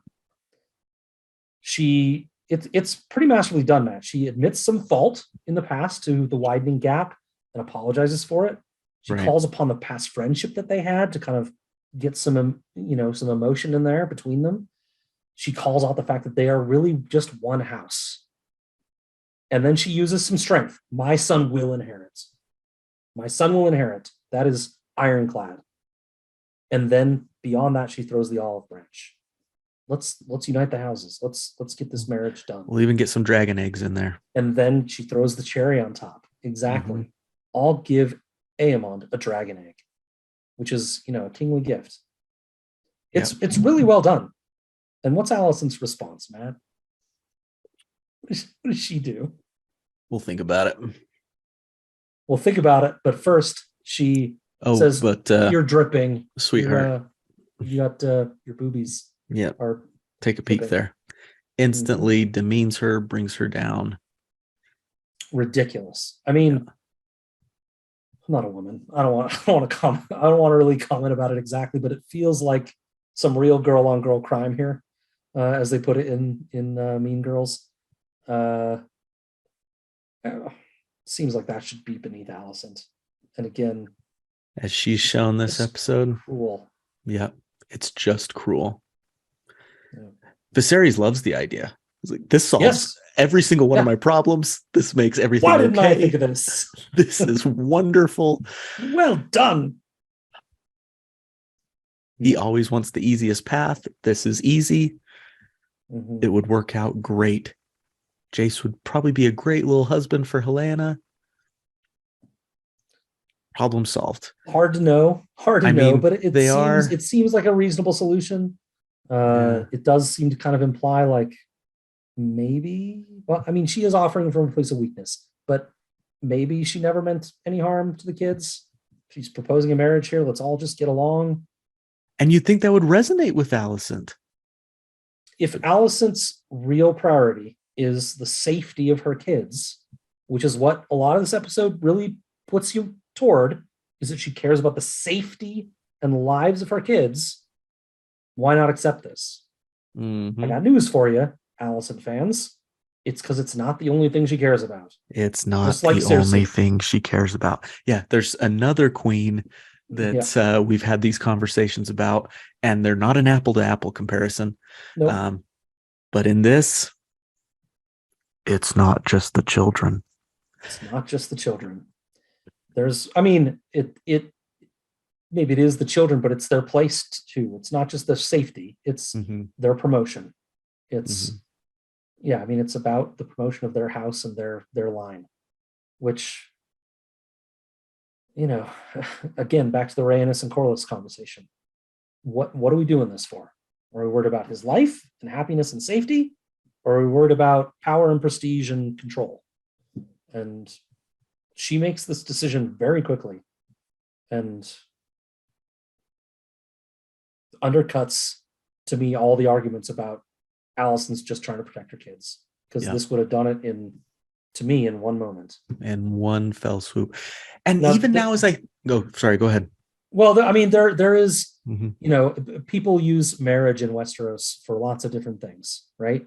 If you send your daughter to get married to some other house, that daughter is kind of in your control. They kind of have, kind of like fostering children. They've got your kids, right? Kind of like Sansa, right? And so, um, you know, there is some risk in doing it, but you're the same house. Like what's the risk? You're all right there. You're all going to be right there anyway. I don't know, man. It feels like this is a no-brainer. If the safety of your kids is what you're really concerned about. Yep. Yep. Now that I think about it, she's drawn some pretty hard lines in the sand. We talked about dressing her kids in green while the others are red and black. Like, she is trying to separate herself from Rhaenyra Yeah. and establish herself and her family in the ruling class of Westeros. And look, she's not okay. alone. It's not like she's the only person to ever do this. I don't want to like set We're her not apart saying from she other is. people that have We're not done saying these she things. is. But like, she's no saint. Yep. She's made a choice here that it's not about safety, it's about promotion. Yep. And she continues to talk about how it's going to be over her dead body as she abruptly ends the council meeting. Yep. And Over her the dead body. argument continues all the way up to the king's chambers. It was kind of this interesting moment of her fussing over Viserys, even as they argue, right? She's putting the pillow where he needs it, putting his blanket on him, even though he's protesting. And that is the kind of filling in the 10-year gap that I like to see. It kind of shows this feeling of a long marriage where there's none of that warmth that you and I talked about early on, where they weren't like romantic, but they were like warm with each other. They found like companionship and they could talk easily to each other and counsel with each other. You see that the 10 years have eroded that. It's just like, it's like curmudgeon-y old people that are just helping each other, like put your pillow behind your seat and better. And obviously Alicent's still and she's young, not really delicate about it. She's not like, oh, lean forward, let's just like, like blanket. But you've seen that. And I don't blame her. I don't blame her that have been it. married for a while, yes, right? Totally. Yeah. Yep. She calls Rhaenyra desperate. Viserys calls Rhaenyra sincere. She's both. She's both. They're both right. Yeah, good point. But I think for Alicent, part of me thinks, as much as we just said she's making this about power and control and not about safety, part of me is just like, again, the morality thing. Alicent feels morally superior. My daughter's going to marry a bastard? Yeah, no. Nope. That kid's a bastard. My daughter's not marrying a bastard. No. Can't do it. Right? Yep. Says the one that just wants to protect her children. Yeah. But okay. Yeah. All right. But she has a different kind of moral code, and I'm not excusing it necessarily, but bastards to her are, it's a no-go. Right. No-go or death. I don't know. Yep. But treat other people like crap. That's no problem. Yeah. It's beyond her morality. Yes. So Lionel tries to resign in this scene. Doesn't go well for him. Doesn't go well. Similar to the Otto scene earlier, where Viserys is demanding that Otto give reasons and information in clear detail. Lionel refuses to do so. Yeah, won't do it. Tries to resign. No. And is therefore told, you can't resign. If you can't tell me why, you can't resign. And Lionel's like, okay. Yeah. It's an interesting pattern with Viserys where he tries to brush everything under the rug. He's very much just like, sweep this under, let's forget about it, move on.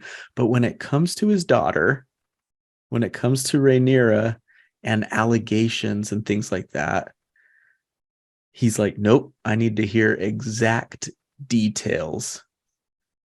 Yeah. Which is interesting because he doesn't do that with Alicent. He's like, shut up, Alicent, don't talk about this again. But when it comes to his hands, like you said, Otto, Lara, or Lionel, no, tell me everything. Let's hear it. Let's face the storm head on. Maybe it's family versus not family. I don't know. I don't know. Lionel technically is family now, dude. But your in-laws. Allison almost when Lionel tries to resign, the look on Allison's face. Wonderful work by is it Emily Carey? Mm-hmm. Wonderful work by Emily. Just she can't believe this treasure that just fell into her lap. Well, this is happening. Oh my God! Wow, great! Let's do this. We got Grandpa. Yeah, tell him, Lionel. Tell him why you want to resign. Almost like Cole's confession. Remember Cole's confession? She's like, "Whoa, oh, okay." Like she was not expecting this thing to fall in her lap like it did. But it doesn't go her way this time. Yeah. And they of course agree to settle on Lionel will take Harwin back to Harrenhal, get him out of the storm, remove him completely from the situation. In the book, it's Viserys that dismisses Harwin. This is a small change here that I think makes sense. So, sure.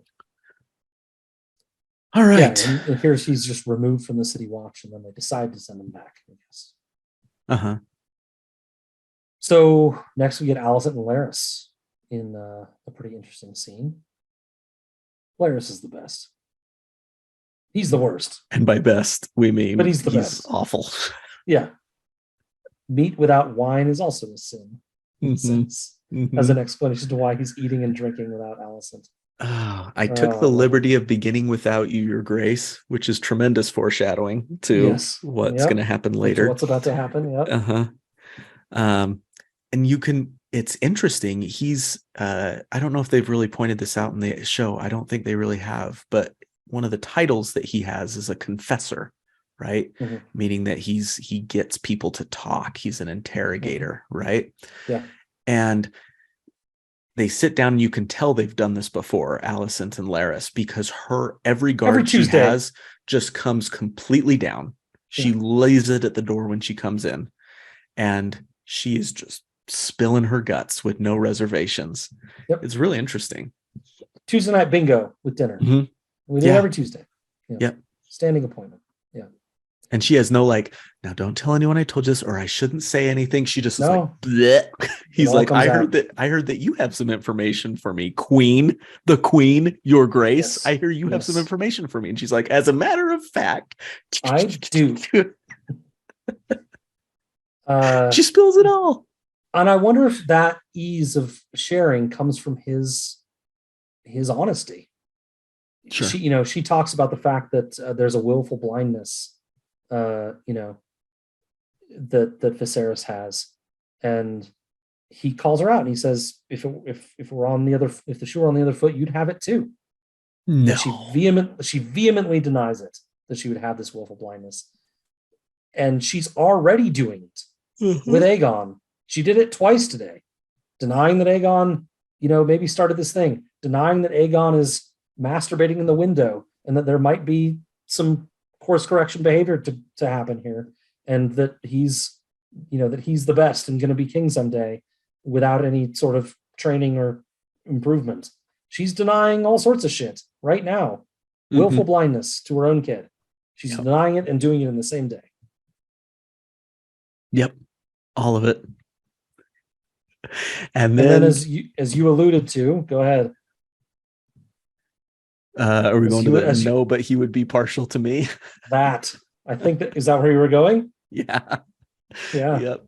To the point her guard is so down that when he's like, no, Otto would be partial to everything too if he were back as Hand of the King. No, but he would be partial to me. Yes. At which point you have to say, there it is. That comment she made to Kristen about honor and decency winning the day or whatever it was earlier in the episode. She's not looking for fairness or decency or accuracy or even the truth. She just wants the throne. She wants to win. Yeah. She wants to get what she wants, however it happens. That's it. Partial to me. Yep. Moral high grounds, Matt, are a real bitch. Yep. Tumble down awful fast. She just feels so right and so much better than everyone else. She's willing to compromise all of the things she thinks she stands for to get to be in charge because she thinks she's better than everyone else. Yep. Ends justify the means kind of shit. He would be partial to me. But you're right about Laris being the best. Oh my gosh, this actor who I've never seen before in my life just comes in. He comes in, and when he has this, it's almost like he flips a switch when he's turning on authority Laris. Yeah. His voice gets deeper. Did you notice that? Like, didn't notice that, but I like it. If you watch it again, like later on when he's narrating that final montage. Oh yeah, I couldn't recognize his voice. You don't know it's him. Yeah. It's like he turns on, his voice gets deeper and more sinister. And he does it when in this next scene, when he goes down to the prisons, you don't know it's him talking either until he comes out, because his voice he's got his authority voice on. And it's like, oh man. Yeah, there's something to this guy. Yeah. And in fact, it's interesting. Well, we'll probably come back to it. We'll come back to it later with how he's in Fire and Blood. But so we do get that little jail scene where he goes and recruits a few people to be essentially what look like his version of Varys's little birds. Mm-hmm. He removes their tongues, and they're going to go do some work for him in exchange for very graphic their lives. Mm-hmm. Pretty graphic, pretty terrible looking. Yeah.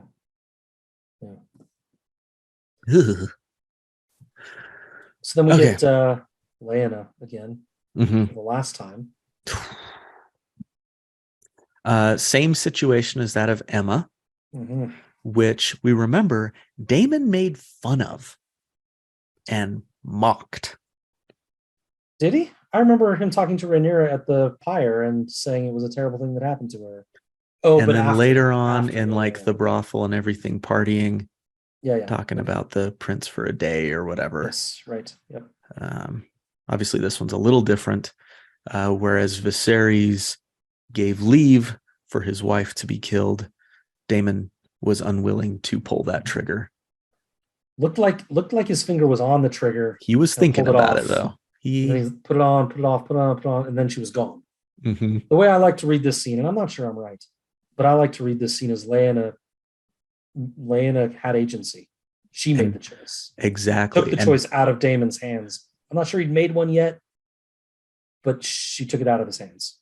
And that's the key scene to all this. That's the key to all of this is Lyanna, unlike Emma, and unlike every other woman it seems like we've had the pleasure of seeing, she's going to go out on her own terms. A dragon rider. And it's brutal and it sucks. Which she alluded to earlier in the scene, earlier in the episode, right? About going out her own way as a dragon rider. Yeah. They do breaking the cycle of dying in the childbed. Yep. And you just feel for Rhaena in that moment. Like, that's the first person I thought of, is like Rhaena's lost her only ally here. Yes. Vhagar looks centuries old. They did such a good job of making it look like kind of like Viserys almost. Dragon form. Maybe they did too good a job, Matt. My note is, sorry, but Vhagar looks terrible. He looks like a low budget animatron to me. Oh, you're saying like, I think it totally takes me out of the scene. Really bad. Oh, didn't for me. The eyes, Matt. The eyes. I couldn't look at his eyes. I can't stop. Okay. They almost look like milky old. Like he looks centuries old. I feel like they were pretty bright. Yeah. The rest of him looks like he could melt at any moment, or her. I don't actually know the gender of Vhagar, but it's fluid, right? With dragons. Yeah, dragon. Yep. Gender fluid frequently. We should refer to them as they. Sure, we can do that going forward. I don't know. It took me out of it. But I admit, I'm not a dragon guy, Matt. I'm going to lose some listeners here. I could care less about the dragons. I really don't care. We've talked about that before. The dragons are popcorn to us. Yeah. They're cool. They look nice. I like them, but it's not what I'm here for. I'm watching it for the conflict between the people. The human conflict. Yep. So anyway, he lights her on fire. They light Lyanna on fire. And she gone. And that's it. In the book, Lyanna gave birth, but the baby was twisted and deformed, and she died trying to get to Vhagar. Yeah, this is better. maybe for one final ride, this one works for It's me. better. Yep. Yeah, I it's better. love the idea of giving her that agency. It was a strong Well done. statement and one worth making, I think.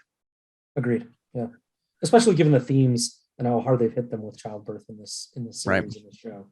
It works really well. It works. And also terrible. Sorry, Yeah. Lana. And then the heartbreak continues. Heartbreak Harwin.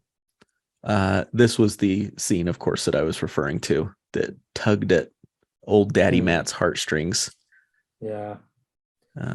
Saying goodbye to his sons, which is hard enough already, but not being able to say it in the manner that you want, right? In the sincerity that you want, having to play it off like, hey, I'm just a family friend. I'm going away for a while, but I'll see you soon, but not too soon.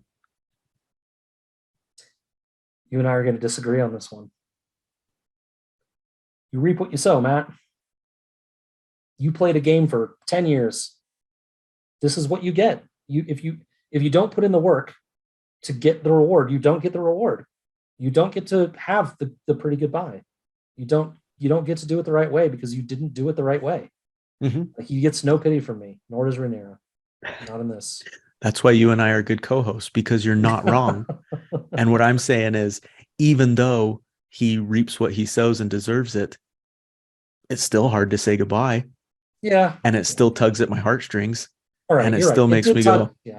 And it still makes me go, oh, and it makes me put myself in his situation and go, oh, when he says, I'll be a stranger to you when we meet again, talking to the baby Joffrey, that you could tell just the anguish. And yeah, you brought it on yourself, cake and eat it too, all that. But that sucked. It was hard for me. It was hard for this guy. You see in Harwin somebody that wants to be a good dad, and that's what makes it hard. Absolutely. He wants to be. He probably doesn't want to be living this lie. He probably had this conversation with Rhaenyra a dozen times. And Rhaenyra had the same conversation with him that she had with Cole. I can't do that. I'm the queen. Right? And but the fact I'm not go ahead. And maybe that's part of her kind of weakness for him, that we've seen that slowly she's let him in more and more and more and more until he's always around. Yeah. And even Jace seems kind of confused and uncomfortable by it. And we find out in just a second that it's because he's starting to put pieces together. But in the scene, it's like when I first watched the scene before he asked Mom if that was his dad, he's kind of uncomfortable. And I was almost like he was thinking, like, okay, family friend, you're leaving. Like, yeah, okay, bye. But also there was feelings within him that's like, I don't want him to go for his family friend, Right. Yeah. There's more there. He is a cool guy. He took us to the dragon pit and let us pick out an egg once. That was awesome. And yep. And he's so Rhaenyra, as he leaves, says, we'll send ravens. It'll be fun. Mm-hmm. And Jacaerys just dispenses with it. Is Harwin my dad? Man, you were a Targaryen. Not a Velaryon. Mm-hmm. Not a Velaryon. You are a Targaryen. That is all that matters. Yeah, fine. That's all that matters. The blood argument sucks. Yep. Here again. Yep. But it matters to them. Also, let's get that kid a haircut. Anything else for this scene? No, but I titled this next part, Rhaenyra and Laenor moving. Carl can come. Yes. They'll need every sword they can get, she says. I don't have much to say about this one. Other than Me neither. It was a kindness. It's her kind of extending in her own way, kind of an olive branch to Laenor. I recognize that you're feeling the way you're feeling right now. Bring your boyfriend. Let's go. Yeah, I mean, I guess plot-wise, we just throw a quick note out. Like, what's really happening here is Rhaenyra is seeing that maybe the knives are out. There's risk here. We're leaving. And she even admits we should have done this a long time ago. Mm-hmm. And that's what's happening, politically and plot-wise in this scene. Yeah. Laenor says that Alicent will pour honey in the king's ear. She will. We know that. She's been doing it. And Rhaenyra knows it too. But it's worth it now to leave. It is worth it. And we've got a guy who's invested in the safety of my husband. Why not have him around? And so when she says we'll have need of all the swords we can get, that's not just an excuse to bring him. Maybe she honestly feels like this guy could be a benefit to us. Absolutely. Yeah. In the book, Carl Corey is a soldier, a knight, a landed knight sworn to Driftmark, sworn to House Velaryon. So it even makes sense for him to be going back there. Just going home. Yep. Oh, I'm not with you guys. Can we share a cab? I'm going there cab. anyways. Yep. Mm-hmm. Dirty cab driver. Reach around. And montage. We got a lot going on here. Yeah. Happens very quickly. A couple things. Mm-hmm. We have the fire at Harrenhal, which we see these criminals that Larys has freed and taken their tongues. We see them show up. Matt, I don't know why they're wearing Larys's symbol. Seems like if you take somebody's tongues, it's because you don't want them talking about who hired them, and yet you're decorating them with the symbol that you own. Seems weird. Seems like a dumb mistake, unless I'm missing something by the show. It's not super smart. I mean, unless there were like other Larys conspirators who they were meeting with there, and it's we identify ourselves by the sigil we're wearing, but we don't get any indication of that. Maybe just give them like a cool hand signal to right. Yeah, put a bead in their hair or something. Yeah, something. Secret handshake. I don't know where the bead in the hair thing came from. Shave and a haircut. So they set fire to Harrenhal, at least part of Harrenhal, and murder both Lionel and Harwin. They gone. Yeah, a lot of death today. So we got the magic of the Harwin Rhaenyra relationship for one episode. I really, you could see something there. I liked what they kind of had. I'd like to have seen more. I would have liked to have seen more. We don't get to. Nope, they gone. Yeah. Mm-hmm. Then we get this voiceover that you were talking about. What are children but a weakness? Is how I think it starts. Yeah. Cheat the great darkness of its victory through children, right? If you have children and you die, you live through them, right? You can cheat the great darkness of its victory. It will keep you from the dust. But love keeps you from doing the right thing, even though you know what the right thing is. Love is a downfall, it says, just as Daemon walks away from his daughters. Mm-hmm. Just a beautifully shot scene with this voiceover, well timed, put in the right spots. Yeah, said by the man who just killed his father and brother. Yeah. Yes. Right. Yeah. Love keeps you from doing the right thing. Well, not for Larys. Not if you don't really love him. Yep. We see a telling shot of King Viserys crying pretty despondently over Emma's ring. He's holding a ring in his hand, and if the close observer will see that it was Emma's ring. And you have to wonder, as he's kind of seen what his relationship with Alicent has devolved into, you can kind of understand.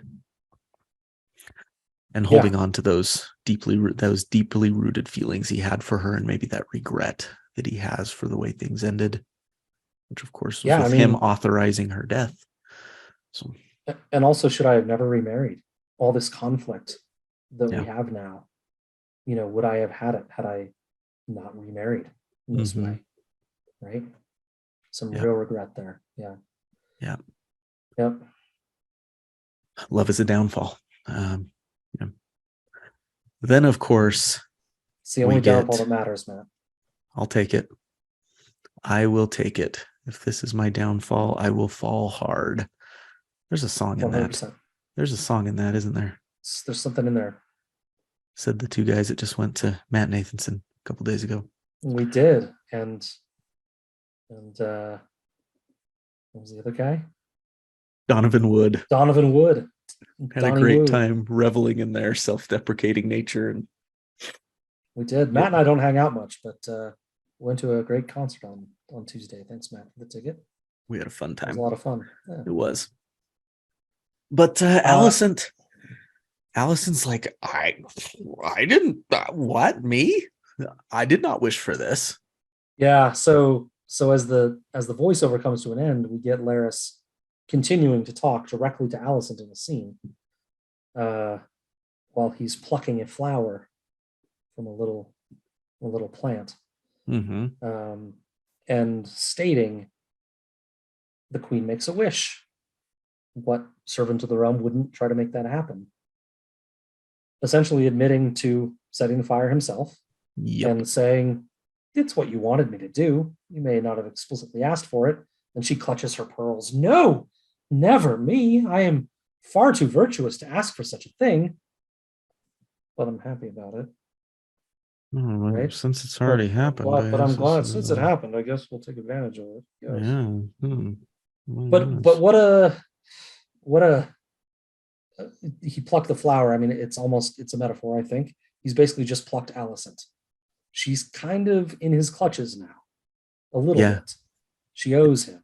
It's the same flower that he used as a metaphor during their conversation in the Godswood, which it just hit me. This episode didn't have a Godswood scene, Scad.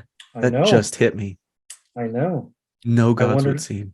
I wondered if it was maybe meant to be a metaphor itself, about about them growing apart, and there's no longer any serenity to that relationship. But no, it felt like a reach. Yeah, so he plucked that flower that he had compared her to. Yes. Reinforcing what you're saying, and also signaling Laris's intentions. I looked this up a little bit. So this isn't my thought. This was from someone else, but I thought it was fascinating. His sigil is like a firefly or something, or like a bee or something like that, which are pollinators, right? Pollinators help the flower, but also feed on its nectar, this person said. I wish I would have noted who actually said this. I didn't know, and I'm sorry. While the process of pollination helps both the flower and the firefly, sucking on its nectar is only beneficial to the pollinator. So there you go. I thought that was interesting. I was looking up why he had that sigil. Was there some significance behind that particular firefly bee, whatever it is?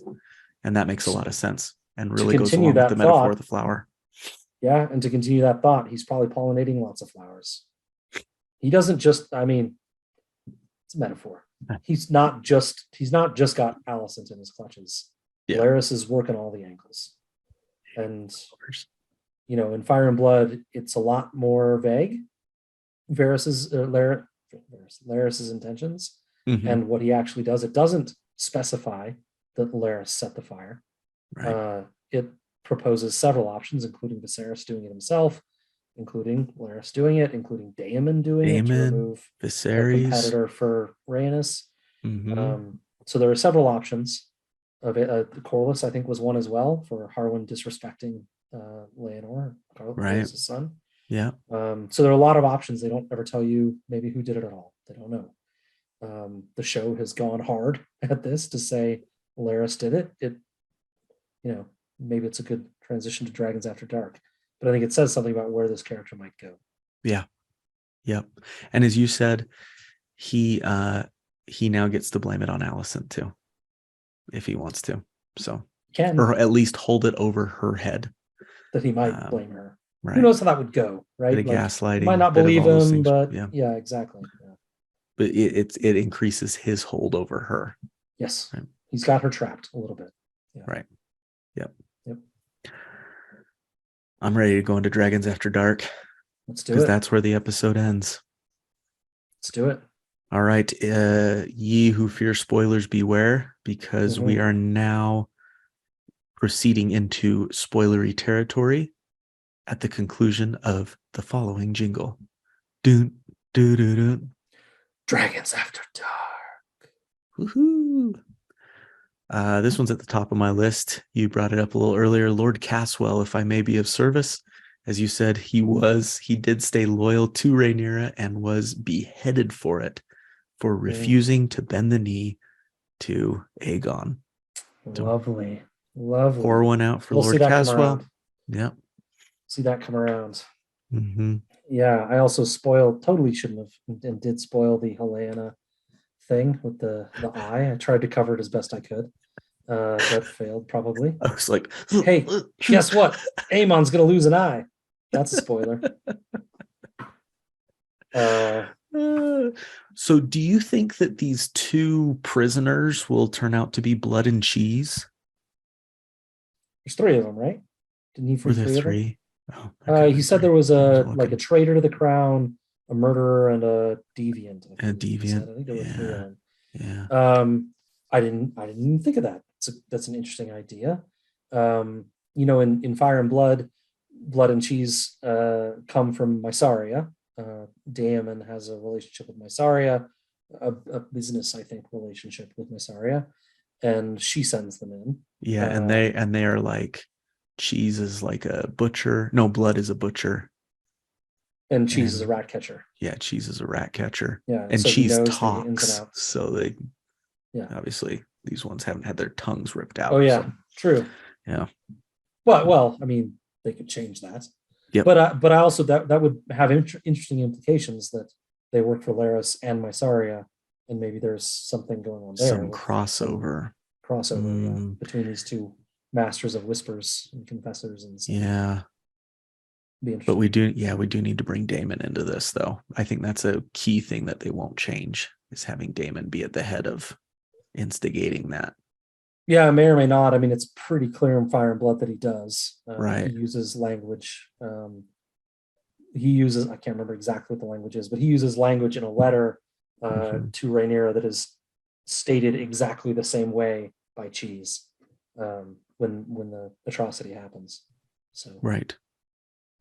Yep. So yeah, the atrocity, by the way, I'm kind of talking myself out of it. Yeah, I don't know if we need to talk about the atrocity or we just wait and assume people know. If they're listening, they know. I think if they're listening, they know. They probably know. I am just in horror of knowing that's going to happen, and I don't know how I'm going to deal with it when it comes. I don't know either, because, well, yeah, it will be very hard to watch. I'm also just concerned logistically and timeline wise how it's going to happen, because those kids should be born by now. Right. The dance doesn't last super long, and those kids are not. There have to be 2 twins, a set of twins, and then a younger son, Maelor, for that to even happen. And Aegon and Helena aren't even married yet, and feels like they're moving pretty quick toward these events happening. Like, I don't know what they're going to do, Matt, for the next few episodes. I think they're going to do another time jump or 2. You think? I think they will. That, or they'll make those kids younger, even. Yeah, they could make them maybe like a baby and toddlers rather than slightly older kids and a toddler. Yeah, they could do that. It just feels like there's some major consequences to aging these characters that they have. I assume they've thought all through all that. I mean, they must have. Right. They've done a good job so far. Decent job. Pretty good. I'm a little worried about not seeing Darren so far. Darren should be Jace's age. They were born basically at the same time. Yep. As far as we know, he doesn't exist. So far. But we'll see. Hopefully he comes around. And again, on the timeline side, we still have to get 2 more kids out of Rhaenyra with Daemon. So, that time jump almost has to happen. That's right? Yeah, I think so. But again, in Fire and Blood, Matt, like I read it today and yesterday, not a whole lot happens between like these events that we just witnessed and the start of the conflict. Not a whole lot happens. It's just like the scene in the yard. And then like the between that and the beginning of the war, it's just like years pass and there's not a whole lot described. So are they just going to like invent stuff to happen? Or like we said, time jump. But if they timed it, they've got 4 more episodes. They've got to fill 4 more hours before I mean, maybe I'm just assuming that the season would end with Viserys's death because it seems so natural. maybe it won't. Maybe they'll actually get to the dance before the end of the season. I just Right. don't know what they're going to do for 4 more hours. There's not a lot of story left. Yeah. So maybe this is we can still kind of just weave into what will happen in episode 7. Sure. I think could we see Carl killing Lenore? Is this Lenore going out? Is he going I think out so. quick? I think so too. Yeah. Yeah. I think even more than that, I think his demise will happen early in the episode, and Damon will propose to Rhaenyra Start by to the move end of in. the episode. I Right. think so. It might be something they save for the next episode to elongate some of that timeline, maybe. Right. And that could maybe bring in the betrothal that does end up going down in Fire and Blood. So the betrothal that we mentioned before, the betrothal request, never happens in Fire and Blood of marrying Correct. Helena to Jace. However, one betrothal that does go down, well, actually 2 betrothals that go down, is betrothing Jace and Luke to Daemon and Lena's twins, Bela and Rhaena. And also betrothing Aegon to Helena. And or just Aegon with Helena. Yeah. Yeah. Now, those are in the books. They're very young when that happens. Yeah. Jason and Luke are only 4 and 3. Yep. And the twins are 2. But, you age them up, but they're still probably about the same spacing looking at the girls and looking at the boys. The boys are a little older, but not by too much. Mm-hmm. Actually, Luke looks younger. But so I wonder if we'll start to see that as Daemon and Rhaenyra come back together, as they seem destined to do, if we'll see that happening. I think we will. I think it's a good bet. It could almost be like a 2-for-1. Marry me, and we'll betroth our kids. We'll really get in the Grand Targaryen fashion. Let's make this work. It's a little weird. Yeah. So I mean, I assume we're going to get a Valerion funeral for Lyanna. That's going to kind of bring everyone together. And I don't think they're going to wait. I think we're going to get the scene in the yard. The scene in the yard with the boys? Yeah, with Aemond and claiming Vhagar and all of it. So, yeah, that's what I was wondering, is we've got to get Vhagar back to Westeros in order for Aemond to come and claim him. And you're suggesting maybe that will happen or be spurred on by Lyanna's funeral, bringing her home to Driftmark? Yeah, I mean, I think the preview that we saw shows her being, I assume it's her, being buried at sea. I assume that's going to be some sort of event. I suppose it could be small, but I imagine the family will show up for it, and that'll be what they use, to have this scene in the yard, as I keep calling it. Yeah, that's it. That could be it. Yeah, I like it. It's kind of the last. I feel like it's maybe the last major event before a time jump, and then stuff really kind of hits the fan, right? So it feels like maybe they might try to draw that out with some of the marriages and some of the pacts, and maybe some political intrigue and conflict, maybe. But one of the things that I was thinking of was the books mentioned that Daemon brought the twins to Viserys, asked for leave to present them and get the king's royal blessing. Now that happened when they were babies, if I remember correctly. And it said Daemon and Viserys had yet another reconciliation. And so I wonder if maybe after Lyanna's death, Daemon does bring the girls back to Westeros, presents them to the king, and attempts for that reconciliation. And that's how Vhagar gets back to the mainland too. That makes sense. And it could all happen as part of the funeral also. Yeah, it could all be together. Another 2-for-1er.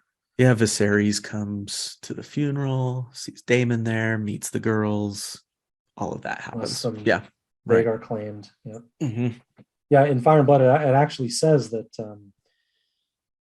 Lyanna took a boat back with the girls, with the the baby girls, and he took both Vhagar and Caraxes back himself. Which is interesting. Right. Did Vhagar just follow, or a little leash on him? Yeah. Who knows? Alicent and Rhaenyra are going to go from just politically caustic to like physically aggressive and Mama Bear protective. I think Yeah. more than just verbally. It's going to get. I mean, I think we've seen it, but it's going to get downright antagonistic. No more of this. I never thought that you would come up here, blah, blah, blah, blah, blah. Yep. Passive aggressive stuff. It's outright.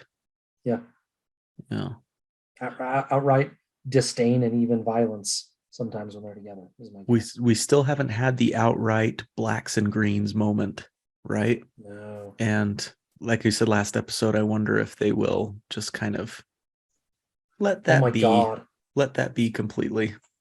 Imagine Rhaenyra shows up to the funeral in black, like you should, and Alicent shows up to the funeral in green. Like she always does. I like that because she always wears green anyways. Fucking crazy. And that's where it happens. Scat, I think you might be onto something. I like that. You wear black to a funeral. Yeah. Give her a reason to be in black. Oh, man. It'd give her a reason to be in black. Yep. That'd be rough. Okay. I think that's a good time to do it. I still am maybe thinking that they'll just dismiss that whole calling them the blacks and the greens altogether. They might. And it'll just be kind of understood that those are the two factions, Alicent's side and Rhaenyra's side. They might. It feels like they're really playing into the green component. For sure. The high tower thing and the dress. But we'll see. We'll see. Mm-hmm. I don't hate the assertion. You got anything else for the episode or spoilers? We get a tiny little olive branch of goodness. Rhaena does end up getting a dragon, everybody. Oh yes. Moon Dancer, is it? Yeah. And she does become a dragon rider. Oh. But it doesn't end happily. No. Of course. They're not going to give us the full good ending. Yeah. The dragon that these things that I'm reading online. It doesn't end super unhappily, but anyway, good. Well, we don't get any of the fun Disney endings. Yeah. Well, she lives and she goes and gets married and has a bunch of kids, but it's not like a Targaryen. Does she get married to like a Corbray or something? A Hightower, I think. Oh. Or a Tyrell. Somebody in the Reach. I don't remember exactly. But she has a couple marriages. She has a couple marriages. She does. She gets married early and then late she marries like someone in the Reach and has like 4 daughters. Right. We don't ever get their names. But it's one of those things where it's like there's Targaryen blood out there. Mm-hmm. Of course. Girls. Just like everybody. Yeah. We talked about what was the dragon that Aemond found in the dragon pit. These online things that I'm reading are all saying it's Dreamfire. Like it's just matter of fact, Helena's dragon. They're just saying, oh, that dragon was Dreamfire. And I don't know where they're getting that information. And like the showrunners said in the podcast after that it was nothing.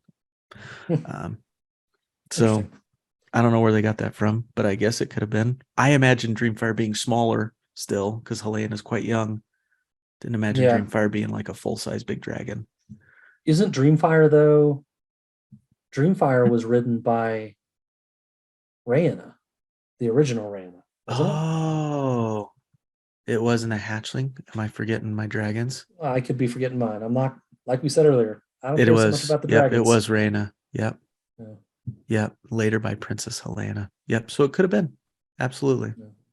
Yep. Also interesting to think about Helena, that somewhat seemingly timid girl claiming a big dragon, but she does like animals, so maybe that helped out. Yeah. Dreamfire. Yeah. I thought maybe it would just be Sunfire just for streamlining because I've already talked about Sunfire. Right, because they brought him up already. And because Aemon's jealousy in general, and so he's going to check out his brother's dragon or whatever. Mm-hmm. But okay, it's Dreamfire according to everyone. Great. Okay. Okay. Party on. Mm-hmm. Don't care. We're ready to sign off. Ready to sign off. Yep. All right, let's do it. We're talking about just the meanness of people, particularly Queen Alicent today, and how that can just canker your soul, right? So just reminded me of a lyric by Dave Matthews. So I'll just close by saying, above all things, if kindness is your king, then heaven will be yours before you meet your end. I like that. Makes me wish I were more kind, Matt. Heaven could be yours, buddy. I also have a song lyric. Nice. Despite the fact that Matt Nathanson hates musicals, my song is from a musical. It's just a jump to the left and then a step to the right. You put your hands on your hips. You bring your knees in tight. But it's the pelvic thrust that really drives you insane. Let's do the time warp again. Time warp it up.